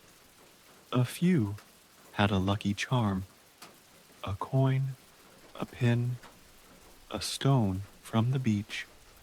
Shifts were long. Some started before dawn, rolling out of the depot while most of the city was still asleep. Others ended late at night, navigating the quiet hum of after-hours London, when the buses shared the roads with delivery trucks, foxes, and the occasional cyclist wobbling home. They got to know the city in ways few people ever do. They knew the exact moment the sun hit the windows on Kilburn High Road. They remembered which speed bumps were gentler, which corners always had a stray bin. They recognized regulars without needing to see a face, by gait, coat, or the way they tapped their Oyster card. Then there were the conductors, often overlooked in stories of transport history. Conductors were the unsung voices of the bus, with their ticket rolls, leather satchels, and quick step. They moved up and down the bus like human metronomes, taking fares, offering change, settling disputes, helping people board, and keeping time. Many of them developed routines of their own. A good conductor could walk a moving bus without grabbing a single rail. They could make exact change with a glance. They kept handwritten notes of regular riders, remembered school groups, warned of upcoming closures. They knew who was late, who liked the back seat, who might need help down the steps. And because they stood out on the rear platform, exposed to the city, they became familiar faces. Children waved to them from crossing walks. Shopkeepers nodded as they passed. Other drivers gave them a thumbs up at intersections. It wasn't glamorous. There were sore feet, angry passengers, rainy days that never ended. But there was also camaraderie. Depots were their own little communities. Drivers and conductors shared lockers, flasks of tea, and stories of the morning rush. There were in-jokes, nicknames, rivalries between routes. If a bus was delayed, others adjusted without fuss. If someone needed cover, there was almost always a mate willing to step in. In the early 20th century, most of the workforce was male. That began to shift during World War I, when women were hired to fill vacancies left by enlisted men. They proved more than capable. By World War II, women were essential to keeping the buses running as drivers, conductors, mechanics, and depot staff. After the war, some left when the men returned. Others stayed, becoming permanent fixtures. Slowly, the sight of a woman in a bus uniform stopped being unusual. It became normal. Then came another shift: immigration.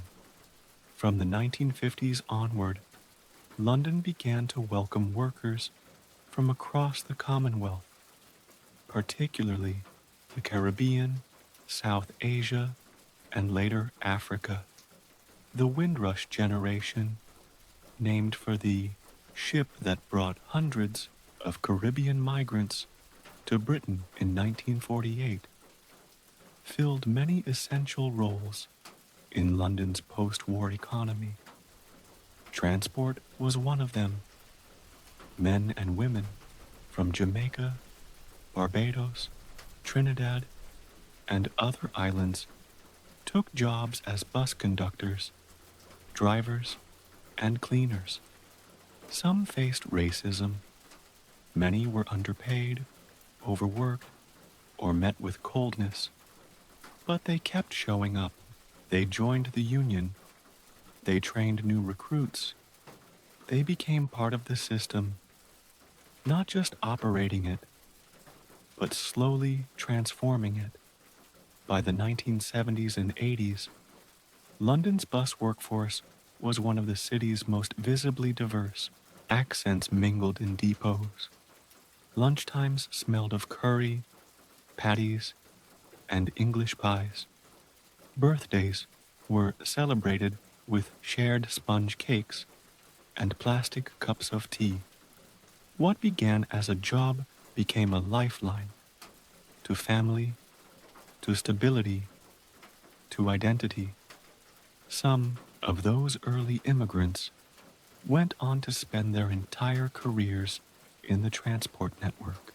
They retired with decades of service, gold watches, and memories of snowstorms, strike days, power outages, and royal weddings seen from the top deck. And the passengers, they changed too. In the early years, buses were often used by middle class, clerks, shop workers, and domestic staff. Later, as car ownership spread, public transport shifted toward students, pensioners, and city commuters. Then came tourists, wide-eyed, camera-ready, unsure how the rear platform worked, often asking the driver where Big Ben was.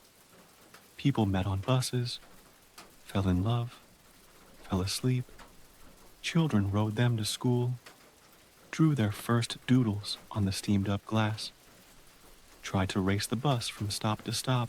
Older passengers developed routines so specific you could set a watch by them.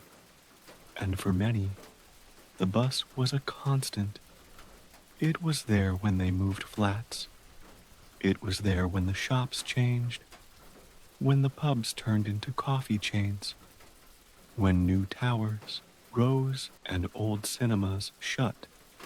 It was there when the city mourned, celebrated, protested, and partied. There were tragedies too. Buses involved in accidents, in attacks, in moments that became news headlines. But through all of it, the drivers showed up. Conductors steadied the flow.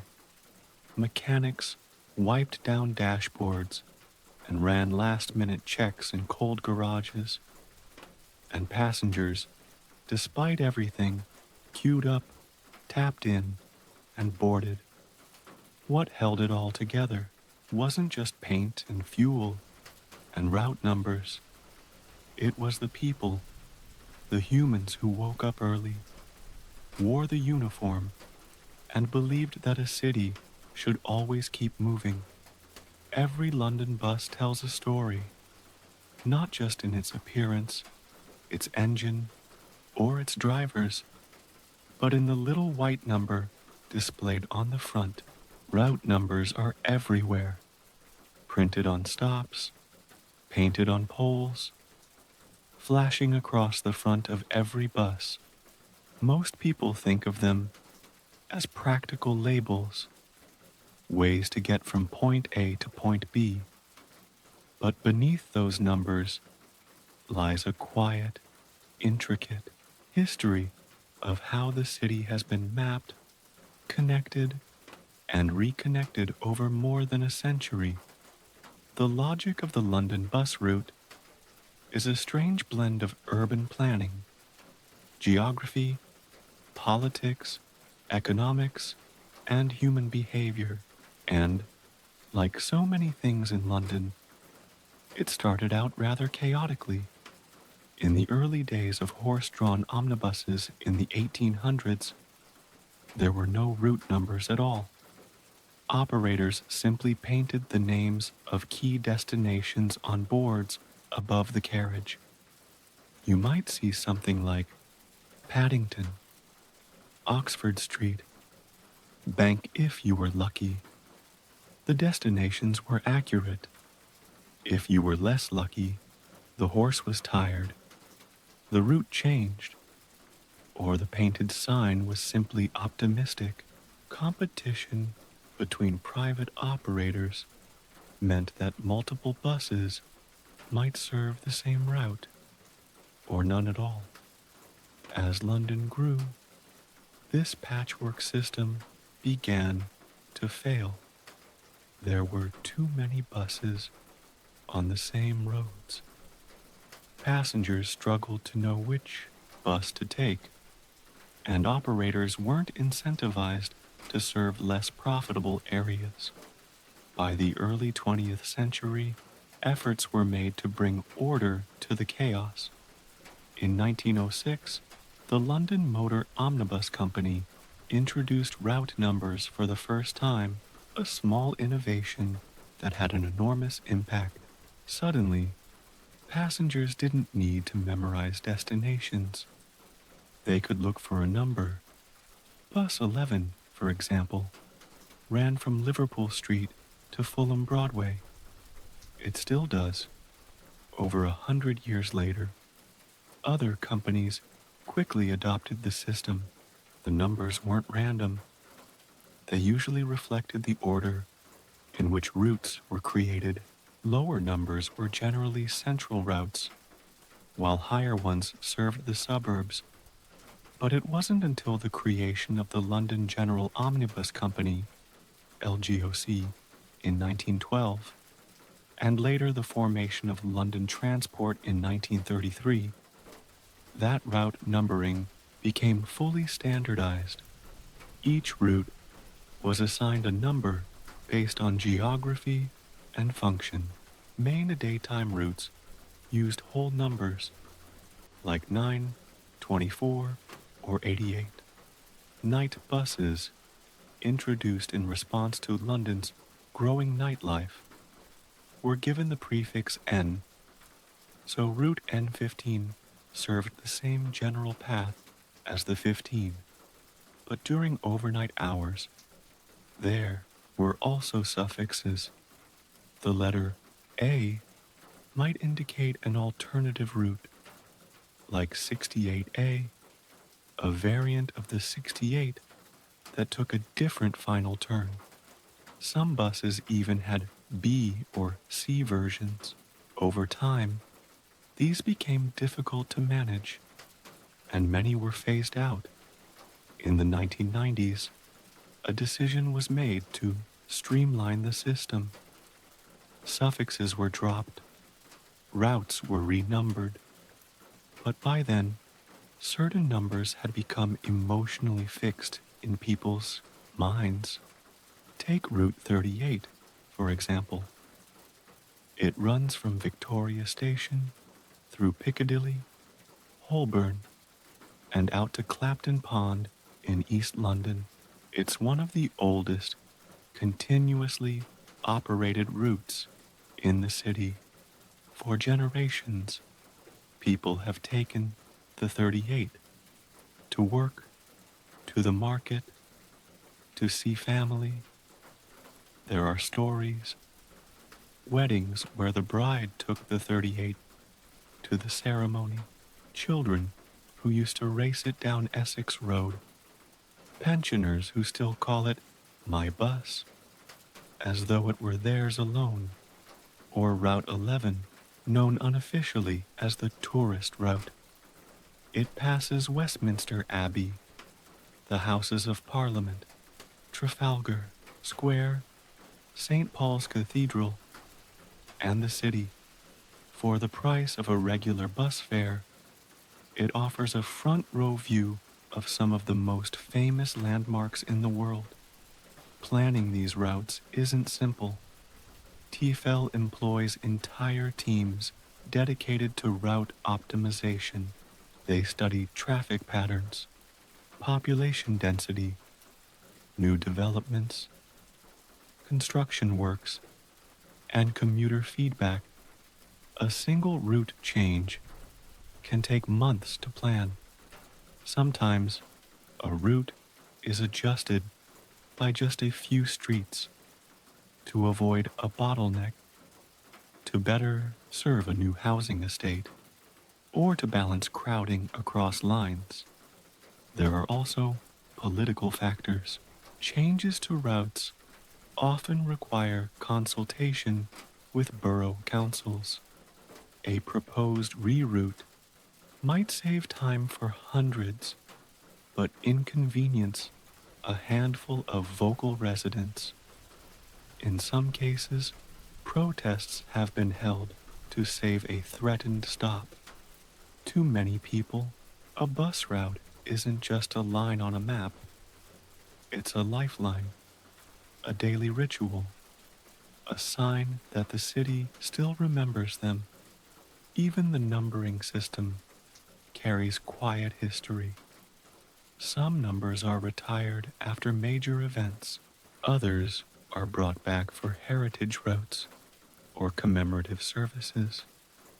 The route master routes, like the 9H and 15H, were specially numbered to signal their historic status. Passengers on those buses weren't just commuting, they were time traveling. In recent years, the digital age has transformed how routes are used. Once, people memorized routes. They knew which bus took them home from school, which to take to reach the West End, which to avoid during rush hour. Now, apps and maps handle all that. Real-time tracking lets riders know exactly when the next bus arrives. Google Maps calculates optimal transfers. But for all the convenience, something intangible is lost. That quiet knowledge of the city, built up stop by stop. Still, the system adapts. During the 2012 London Olympics, routes were expanded, redirected, and intensified to accommodate millions of additional passengers. In times of rail strikes, special temporary buses are dispatched. During the COVID-19 pandemic, capacity limits were enforced, and signage was updated daily. A logistical challenge unprecedented in the network's history. Through it all, route numbers remained constant. A person could take the 94 from Notting Hill to Piccadilly in 1995 and again in 2025 and find the journey strangely similar, a kind of continuity that anchored them even if everything else had changed. Some numbers hold poetic significance. Route 6, Route 19, Route 73. They don't just mean destinations, they mean relationships. This is the bus I used to take to university. This is the one my dad drove for 30 years. This is how I first saw the city. In London, the bus routes form a parallel narrative to the underground. Where the tube plunges under the surface, the buses remain visible. They show you the journey. They pass through the neighborhoods. They let you see the city, its parks, pubs, schools, shops, and moments. And that's perhaps the enduring beauty of the numbered bus route. It's not just a system, it's a rhythm, a pulse of red moving through gray streets, a low hum of progress, a daily choreography repeated thousands of times. yet never exactly the same. For every red bus that glides through Oxford Circus at midday or pulls up at Brixton at dawn, there is a place, often hidden behind rows of Victorian terraced houses or tucked along the bends of outer borough roads, where it begins and ends its day.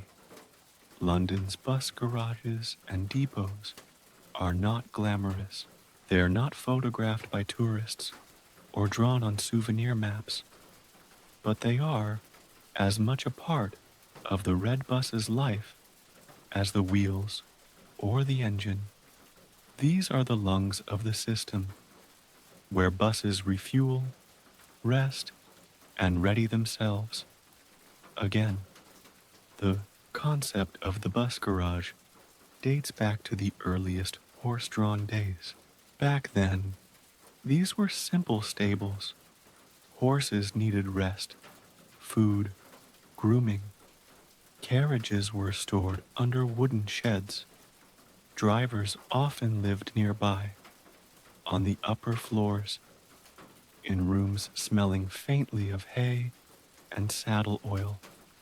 As motor buses arrived in the early 20th century, the infrastructure changed. Horses were replaced with fuel tanks. Stables gave way to large, hangar-like buildings, high-roofed, drafty, functional.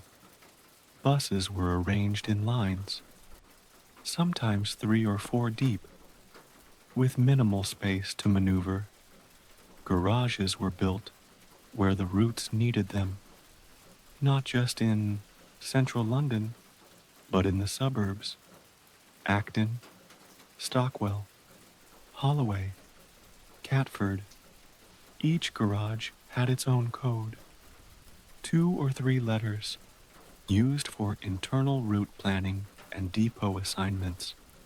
Some of these codes, like A for Aldenham or SW for Stockwell, became part of the industry's quiet language, invisible to the public but deeply familiar to every driver and planner.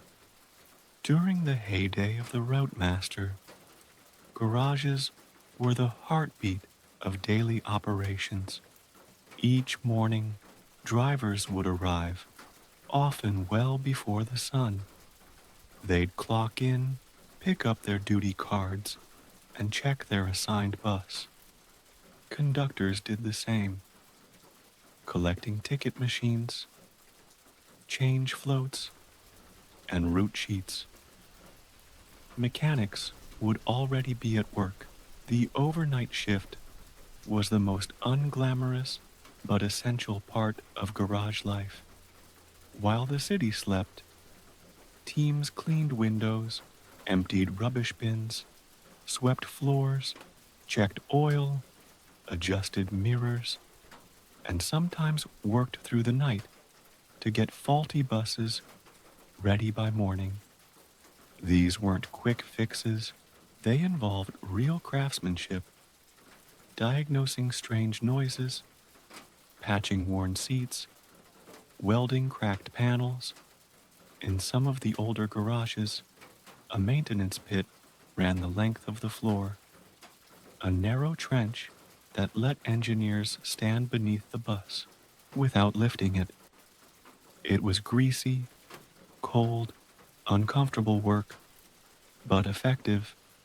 Above these pits hung tools on pegboards, buckets of bolts, jars of grease, tattered service manuals, and handwritten notes.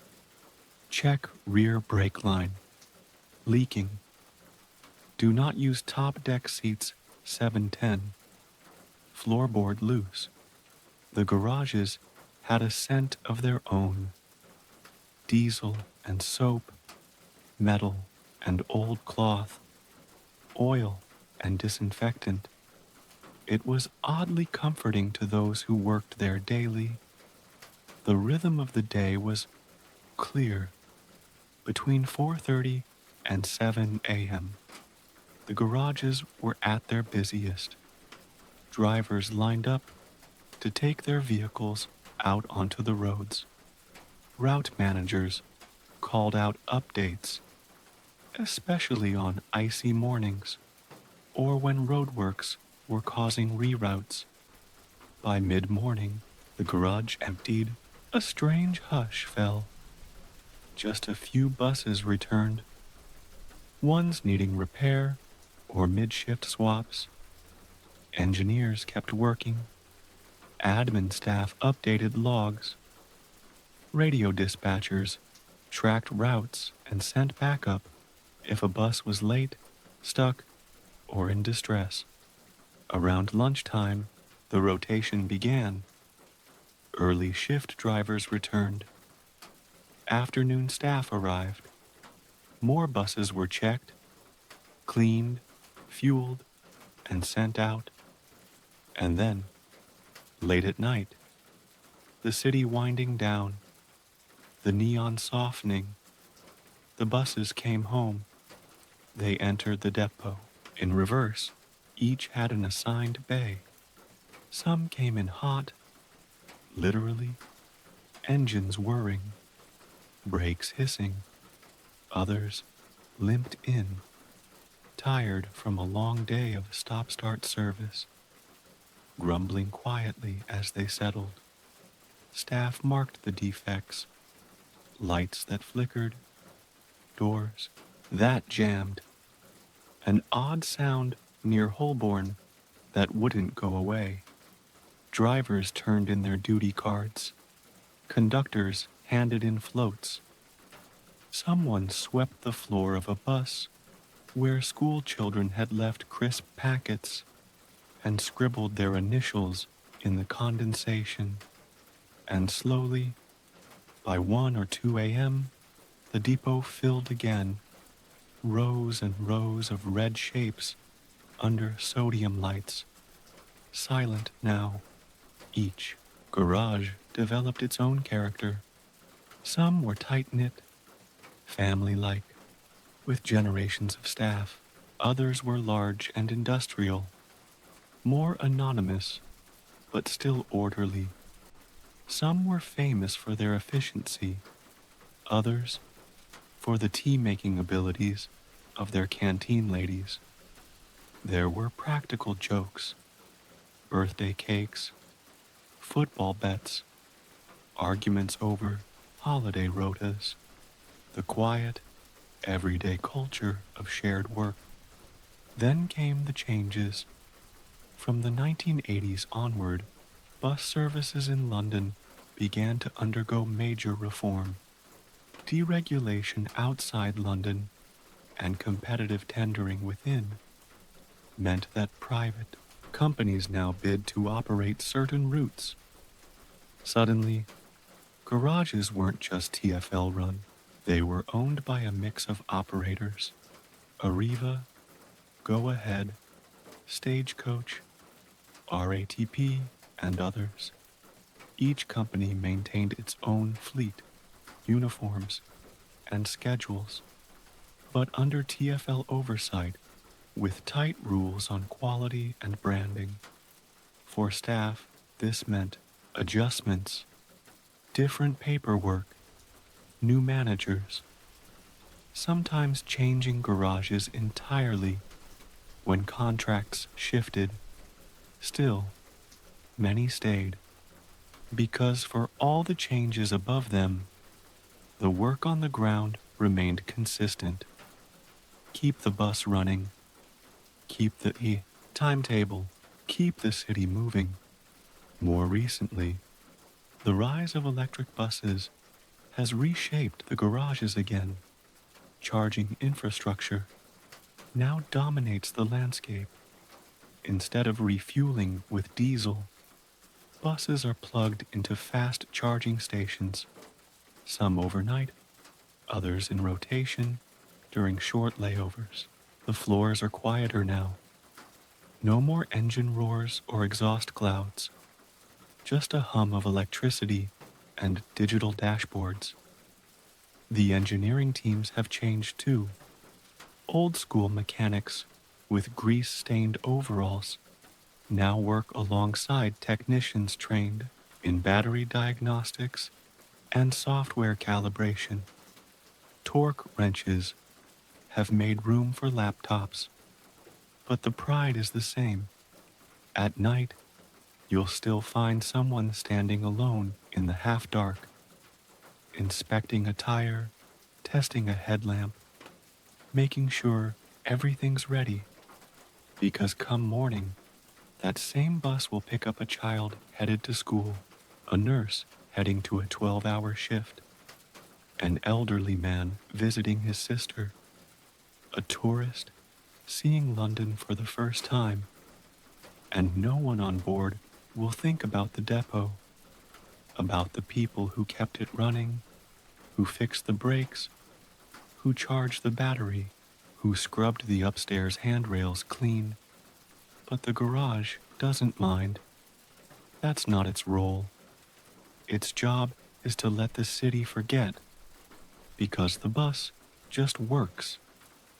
The red double-decker bus is most often remembered for its reliability, the predictable rhythm of stops and starts, the familiar doors swinging open, the steady chug or hum of a city moving forward.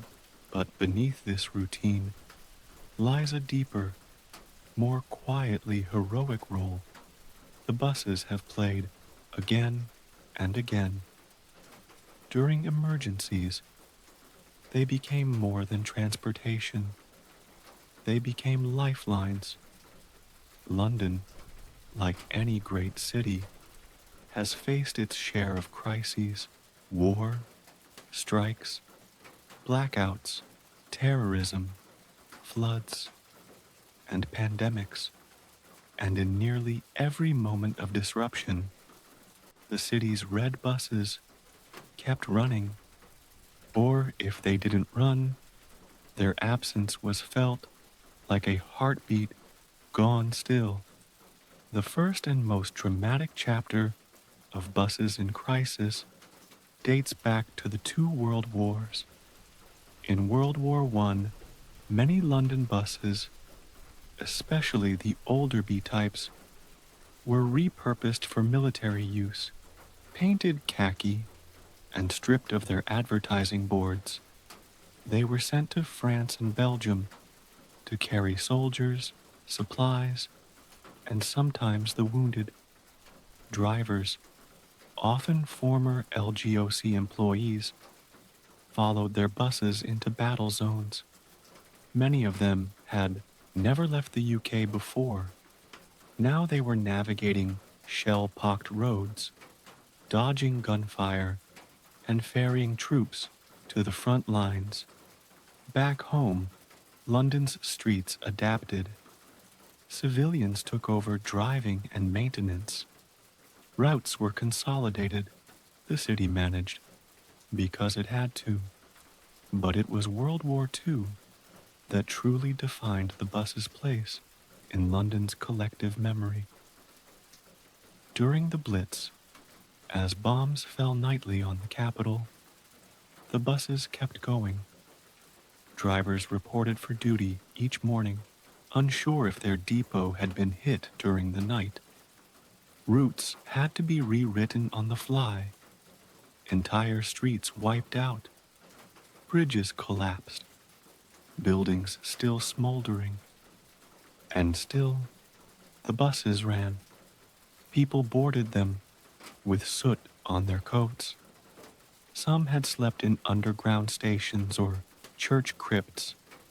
Children clutched gas masks. Conductors stood firm on the rear platform, even when glass was blown out mid-route. Buses were used for evacuations. They carried families to the countryside, hospital staff across dangerous zones, rescue workers to bomb sites. Some served as mobile command posts for civil defense coordinators.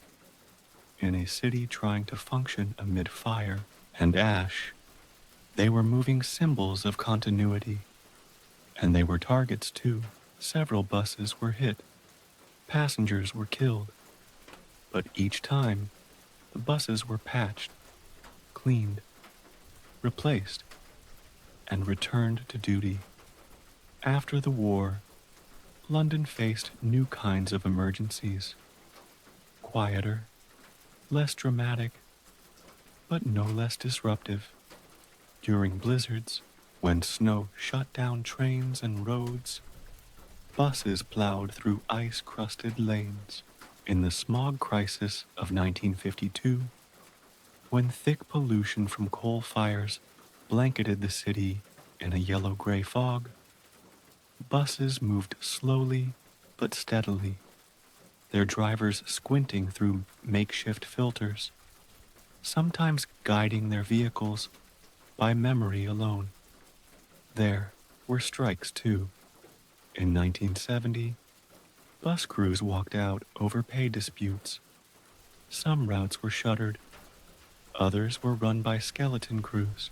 In the 1980s, the introduction of new payment systems, and later moves toward driver-only operation, sparked further action. Passengers waited in long lines or walked miles. The silence of the buses on those days reminded the city of their absence. The crisis wasn't just logistical, it was emotional, because for many, the red bus was more than a ride. It was a constant. Its disruption was felt like a power outage or the water being shut off. And then came terrorism. On July 7, 2005, London was shaken by coordinated suicide bombings on its transport network. 3 underground trains were hit, and then a red double-decker, Route 30, was targeted. The explosion tore through the upper deck, killing 13 and injuring dozens. It was a moment of deep grief. The image of the torn open bus, its roof peeled back like paper, was broadcast around the world. And for Londoners, it struck at something painfully intimate. Everyone had ridden a bus like that. Everyone knew that route, or one like it. It wasn't an anonymous building or remote target. It was the most ordinary of places, made terrible by violence. But even then, the city responded not just with mourning, but with movement. Buses resumed service within hours, wherever safe. Drivers volunteered. Conductors comforted passengers. The fleet was checked, double-checked. Security measures were tightened. But the message was clear. London would keep moving. In quieter emergencies, power outages, train failures, sudden floods, the buses adapted. They became shuttles. When tube lines were suspended, they served as shelters in winter storms. They were used to evacuate care homes during high-risk situations. They were warmth in motion for the elderly, the stranded, the isolated. And then, most recently, came the COVID-19 pandemic. In March 2020, the city fell quiet, streets emptied, shops closed. And yet, the buses continued. They ran with almost no passengers. They carried key workers, nurses, porters, cleaners, carers, often the only ones moving through a silent city. Buses were redesigned overnight. Protective barriers were installed around drivers. Middle doors were used for boarding to minimize contact. Cleaning routines were intensified. Timetables adjusted. Some buses were even repurposed. One was turned into a mobile testing unit, another into a temporary food bank vehicle. Others were used to distribute PPE to hospitals. Drivers died. It was one of the hardest truths of the pandemic that many bus workers, exposed daily, paid the highest price. Their loss was mourned deeply. Photos appeared in depot windows. Moments of silence were held, and still, their colleagues returned to the road each day, because that's what the bus has always done. It doesn't boast. It doesn't flash lights or sound sirens. But in every emergency, it is there, rolling through smoke, snow, silence, and sorrow, offering not escape, but connection, not drama, but dependability. It's a vehicle, yes, but it's also a thread that weaves through crisis and comfort alike, a red line running through the city's memory. For many Londoners, the first memory of independence didn't come from a car or a bike. It came from a red bus. The double-decker has long been a silent chaperone in the early years of growing up in the city. From the first time a child climbed the steep stairs to the top deck, to the nervous solo ride to school, the bus has always been more than a mode of transport. It's been a companion, a classroom, a stage, and a secret fortress. Even before a child knows their address or their phone number, they often know their bus route. My bus is the 242. I get off at the one after the park. For many families, the bus is the first map a child learns, a string of landmarks stitched together through a moving window. School children are everywhere on London buses, packed in on weekday mornings, swinging backpacks, chattering about homework, football, TikTok, or what someone said in the corridor. They fill the upper decks, claim the back row as their territory, and ride with the ease of people who feel the city belongs to them. Some sit quietly. Others press their faces to the glass, watching the streets they know by heart pass in reverse. Some rehearse arguments, others daydream. For those 10, 15, 30 minutes, the bus is a kind of in-between world. The ritual is almost universal. A parent riding with a small child for the first time, showing how to press the stop button, where to sit, how to stand without falling. The joyful chaos of a school group on a class trip, led by a weary teacher doing head counts at every turn. The awkward laughter of teenagers too old to ride with mum, but still too young to look completely calm navigating the crowd alone. And, of course, the top deck. For many children, reaching the top deck of a double-decker for the first time is a kind of initiation. It feels like flying. There's a quiet thrill in sitting above cars and cyclists, looking down at the world like it's a model set built just for them. Shops seem miniature. Trees brush the windows. At corners, the sway of the bus feels almost like sailing. Some children rush to get the front seat, that prized pair of forward-facing thrones with panoramic views of the city. Others settle into the rear row, where school bags pile up and secrets are whispered.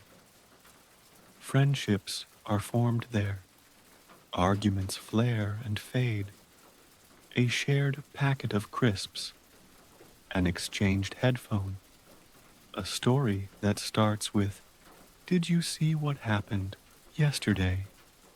For the smallest riders, the experience is full of marvels. The sound of the doors whooshing open, the clack of the Oyster card reader, the mechanical voice announcing the next stop, the gentle bounce as the bus sets off again. Parents and carers often build routines around it, a story told on the way to nursery, a lullaby whispered on the ride home, a game of spotting landmarks, the blue door, the bakery, the funny dog statue. These small moments add up to a kind of emotional geography, the city made personal. There's also learning. On the bus, a child watches adults. They see how people behave, how they make space, offer a seat, thank the driver, or sometimes don't. They notice kindness, frustration, silence. It's social education in motion. And then, at some point, comes the first solo ride. For many, it happens around age 11 or 12. The switch from being accompanied to being entrusted. It's both exhilarating and slightly terrifying. A parent walks them to the stop, reminds them to tap in, to sit near the front, to stay alert. And then the doors close, and the child is off, eyes wide, clutching the pole. That ride, often just a few stops, is remembered for years. The sense of freedom, of being seen not as a child, but as a person navigating the city on their own terms. In many ways, the bus becomes a rite of passage, not grand, not ceremonial, but deeply symbolic. You've left home. You found your route. You know where to get off. That matters. But the relationship isn't only practical. The red bus shows up in children's stories, songs, and toys. The nursery rhyme, "The Wheels on the Bus," is one of the most recognized across the English-speaking world. Sung in classrooms, echoed in playgrounds, mimicked with toy steering wheels and imaginary ticket machines. Children's books often feature red buses. Sometimes they talk. Sometimes they take children on magical adventures. Sometimes they simply wait patiently at the stop, as a reliable friend always does.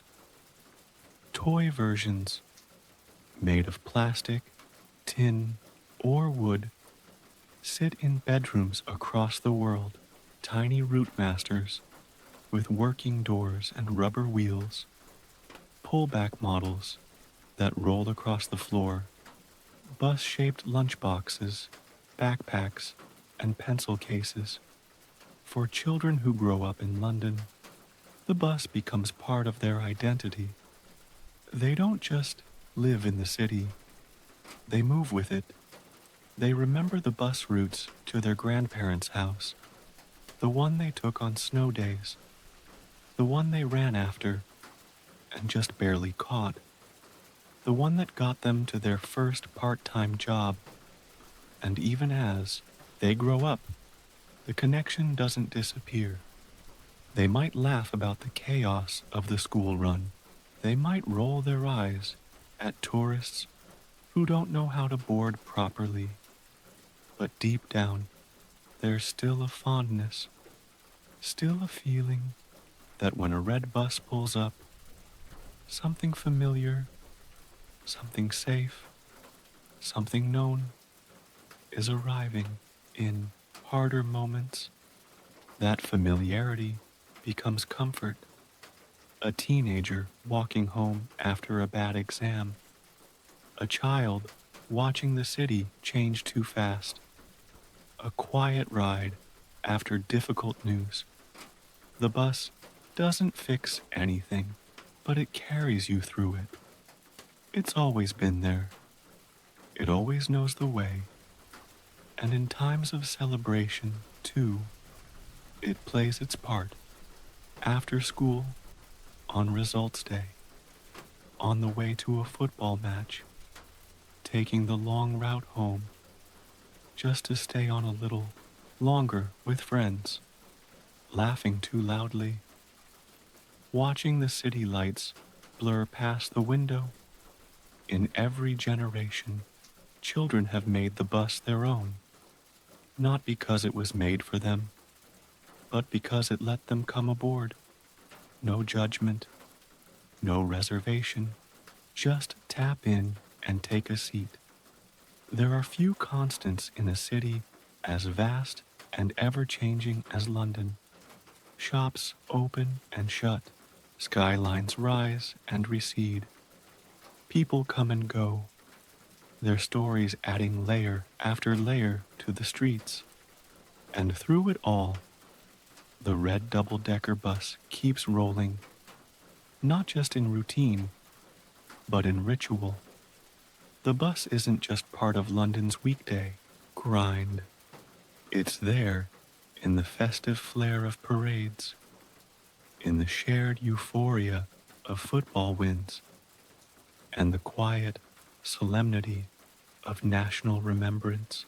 It weaves through holidays, events, and unexpected moments of unity, not as a centerpiece, but as a constant presence just off to the side, always doing its job.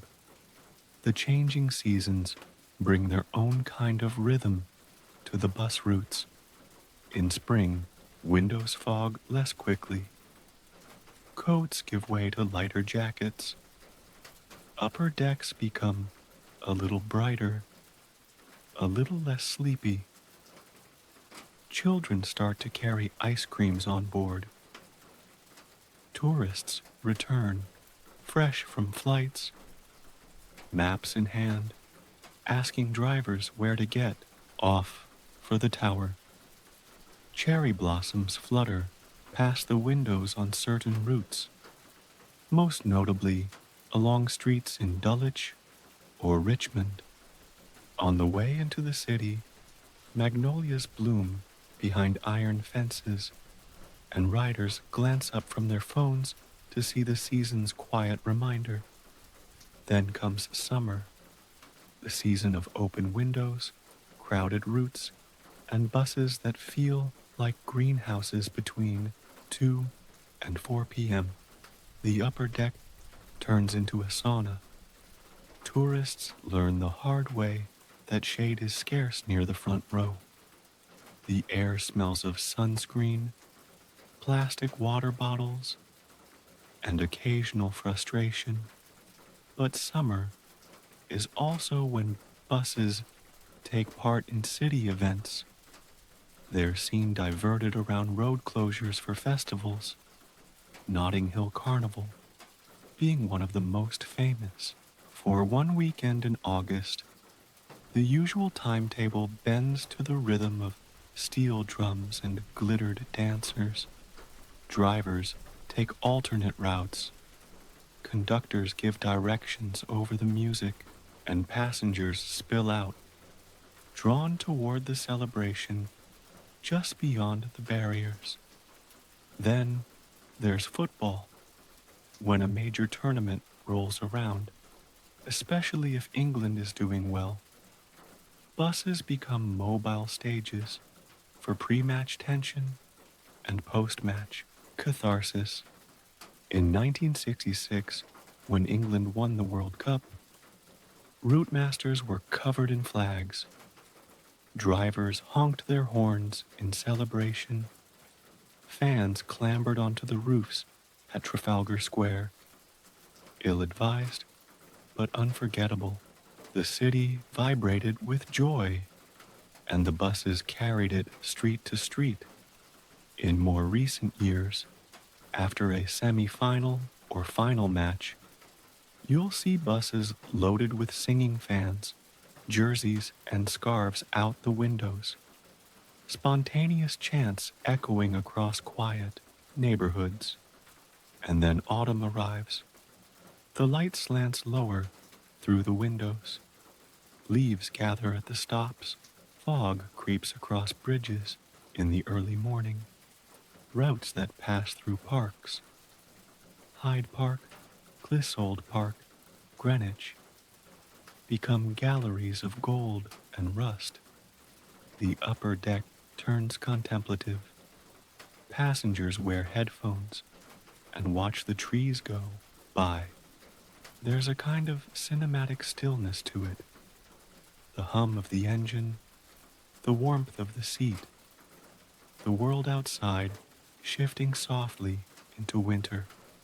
And winter, of course, belongs to the bus in a very special way. When snow falls, rarely, but memorably, the city slows. Trains are delayed. Tube lines falter. But the buses try. They skid. They inch forward. They run late. But they run. Drivers are cautious. Passengers are quiet. Everyone is watching the road, hoping the next hill won't defeat the old tires. And when it works, when a red bus climbs a snow-dusted slope and makes it to the next stop, there's an unspoken cheer in the hearts of all on board. Then come the holidays. Around Christmas, buses wear their own kind of subtle decoration. No tinsel or fairy lights. TfL tends to keep things professional, but sometimes a sprig of holly in the conductor's pocket, a small Merry Christmas display in the digital board above the driver. Some garages allow staff to dress slightly, more festively, drivers in Santa hats, gloves with snowflake patterns, and on the 24th and 25th of December, there's always a quiet dignity in the buses that still run. Fewer routes, fewer riders, but still they run. A father taking the last shift, so others can be with family. A driver giving a nod to a passenger they see every Christmas Eve. A late shopper, bag in lap, watching lights blur through frost-flecked windows. And it's not just religious holidays. During Eid, Diwali, Hanukkah, buses carry people to family dinners, prayer gatherings, community halls. They help connect traditions. You might board a bus with neighbors in their best clothes, carrying trays of food wrapped in foil, or overhear a child explaining the story of a festival to their little brother on the way home. Then there are the parades, the moments when buses become centerpieces. One of the most memorable is the Lord Mayor's Show, held each November. It's one of London's oldest processions, a blend of ceremony, history, and pageantry. In some years, vintage route masters are included in the parade, polished to a high shine, moving slowly through the city of London like grand old statesmen. The same is true during royal jubilees or coronations. Buses become both support and spectacle. Some are dressed with decals, flags, or commemorative plaques.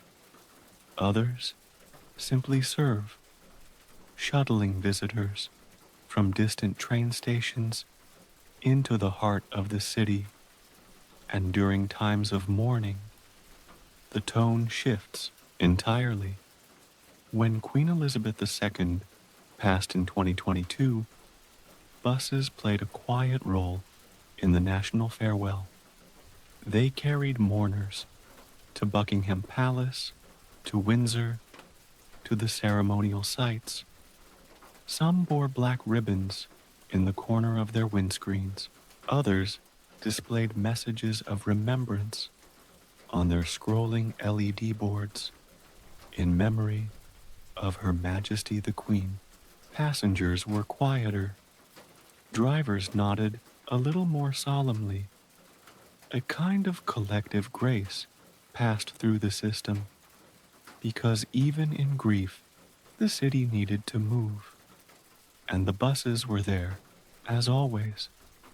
There are also the spontaneous celebrations, unplanned, unscheduled, unforgettable. When a celebrity shows up unexpectedly, when a flash mob performs at Oxford Circus, when the city wins something, when strangers start singing on a packed Route 25, the bus is there. It pauses just long enough for someone to shout, "What's going on?" and then rolls on. It is not always at the center, but it is always close by. The red double-decker doesn't demand attention, but it is in the background of 1,000 photos, in the reflection of every shop window during late-night shopping, in the periphery of every festival crowd, on the edges of every bonfire night. It moves slowly, but it witnesses everything. A city is often defined by its skyline. Paris has the Eiffel Tower. New York, its crowded vertical grid. But London is often remembered through something much closer to the ground. A slow-moving, two-story red rectangle humming steadily through misty streets. The red double-decker bus. It is perhaps the most universally recognized vehicle in the world. A symbol not only of London's identity, but of what it means to be part of a shared urban life.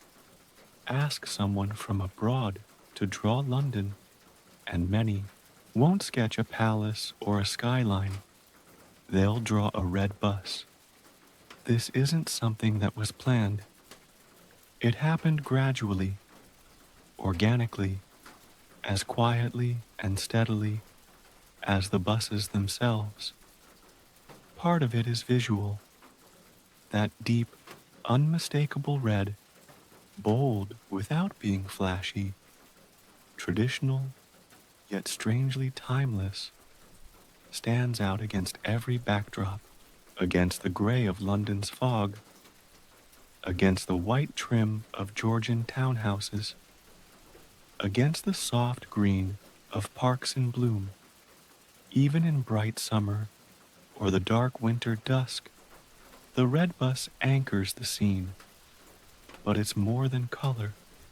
It's form, that boxy, dignified shape, the curved corners, the twin decks, a simple engineering solution that ended up becoming a visual icon, unlike cars or newer transport designs that aim for streamlining and sleekness. The red London bus wears its shape proudly. It doesn't pretend to be fast. It doesn't try to look futuristic. It just is. And in that quiet confidence lies its charm. The route master, of course, helped cement its legendary status. And even though the original models have mostly retired, their influence lingers in every design that followed. From the layout of stairs to the lighting above the door, echoes of the past rolled gently alongside the present.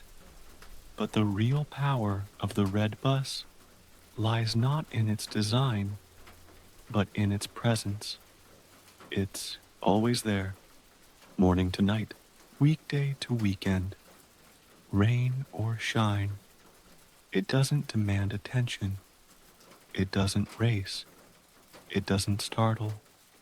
It moves deliberately, reliably, rhythmically, and that movement carries meaning because every person in the city, no matter their background, age, or story, shares space on the bus. It is one of the few truly democratic places left. A billionaire and a builder might sit side by side, a tourist and a nurse, a student heading to their first exam, and a grandfather riding just to get out of the house. No one owns the bus. Everyone borrows it for a stop or for several miles in a city of staggering inequality and social layers. The bus is a rare equalizer. That's why, when the buses stop, it's noticeable. A tube delay is frustrating. A taxi shortage is inconvenient. But when the buses stop, during a strike, a snowstorm, a rare suspension, the city feels different, unanchored, disconnected, because the red bus doesn't just carry people, it carries rhythm, pace, continuity. It marks time.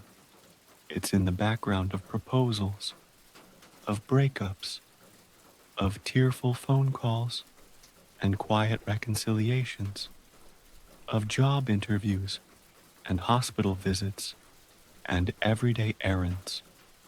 It becomes, over time, part of people's personal histories without ever knowing their names. There's something deeply poetic about that. A bus that remembers nothing and yet is part of so much. It appears in dreams. In films, it signals transition.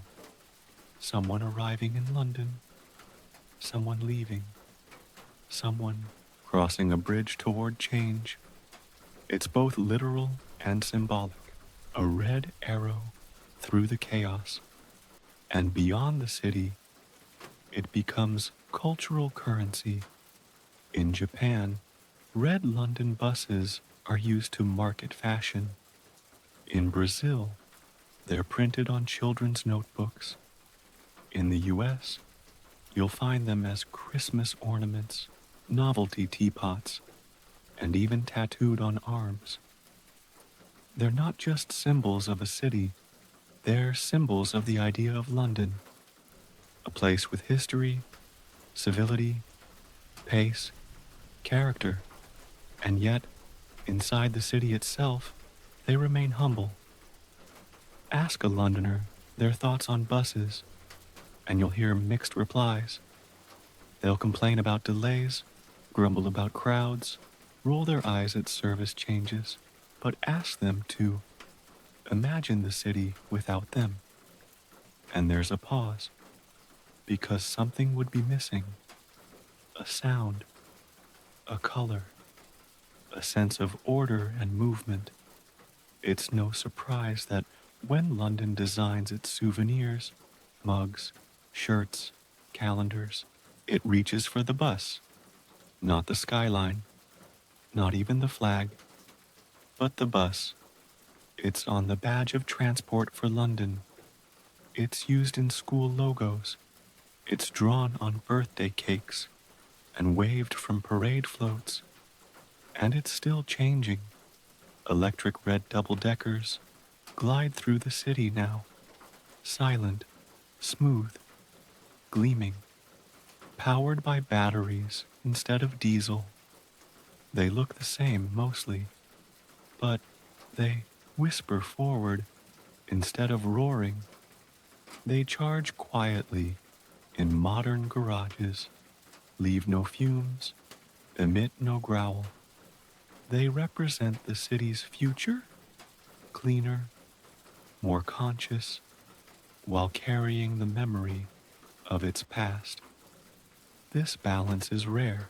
So many icons get trapped in nostalgia. They remain static, perfect in memory, but awkward in the present. Not the red bus. It adapts. It redesigns. It electrifies. It reconfigures its interiors for prams and wheelchairs. It learns new tech, but it never forgets what it is. Not flashy, not fast, but familiar. In times of calm and crisis, of celebration and sorrow, it rolls on. And in doing so, it holds the city together, not with grand gestures, but with quiet, determined motion. A red line forever in motion. From the cobbled streets of 1829 to the electric roads of tomorrow, the red bus never stops. And in that simple truth, London finds something close to comfort. Good night.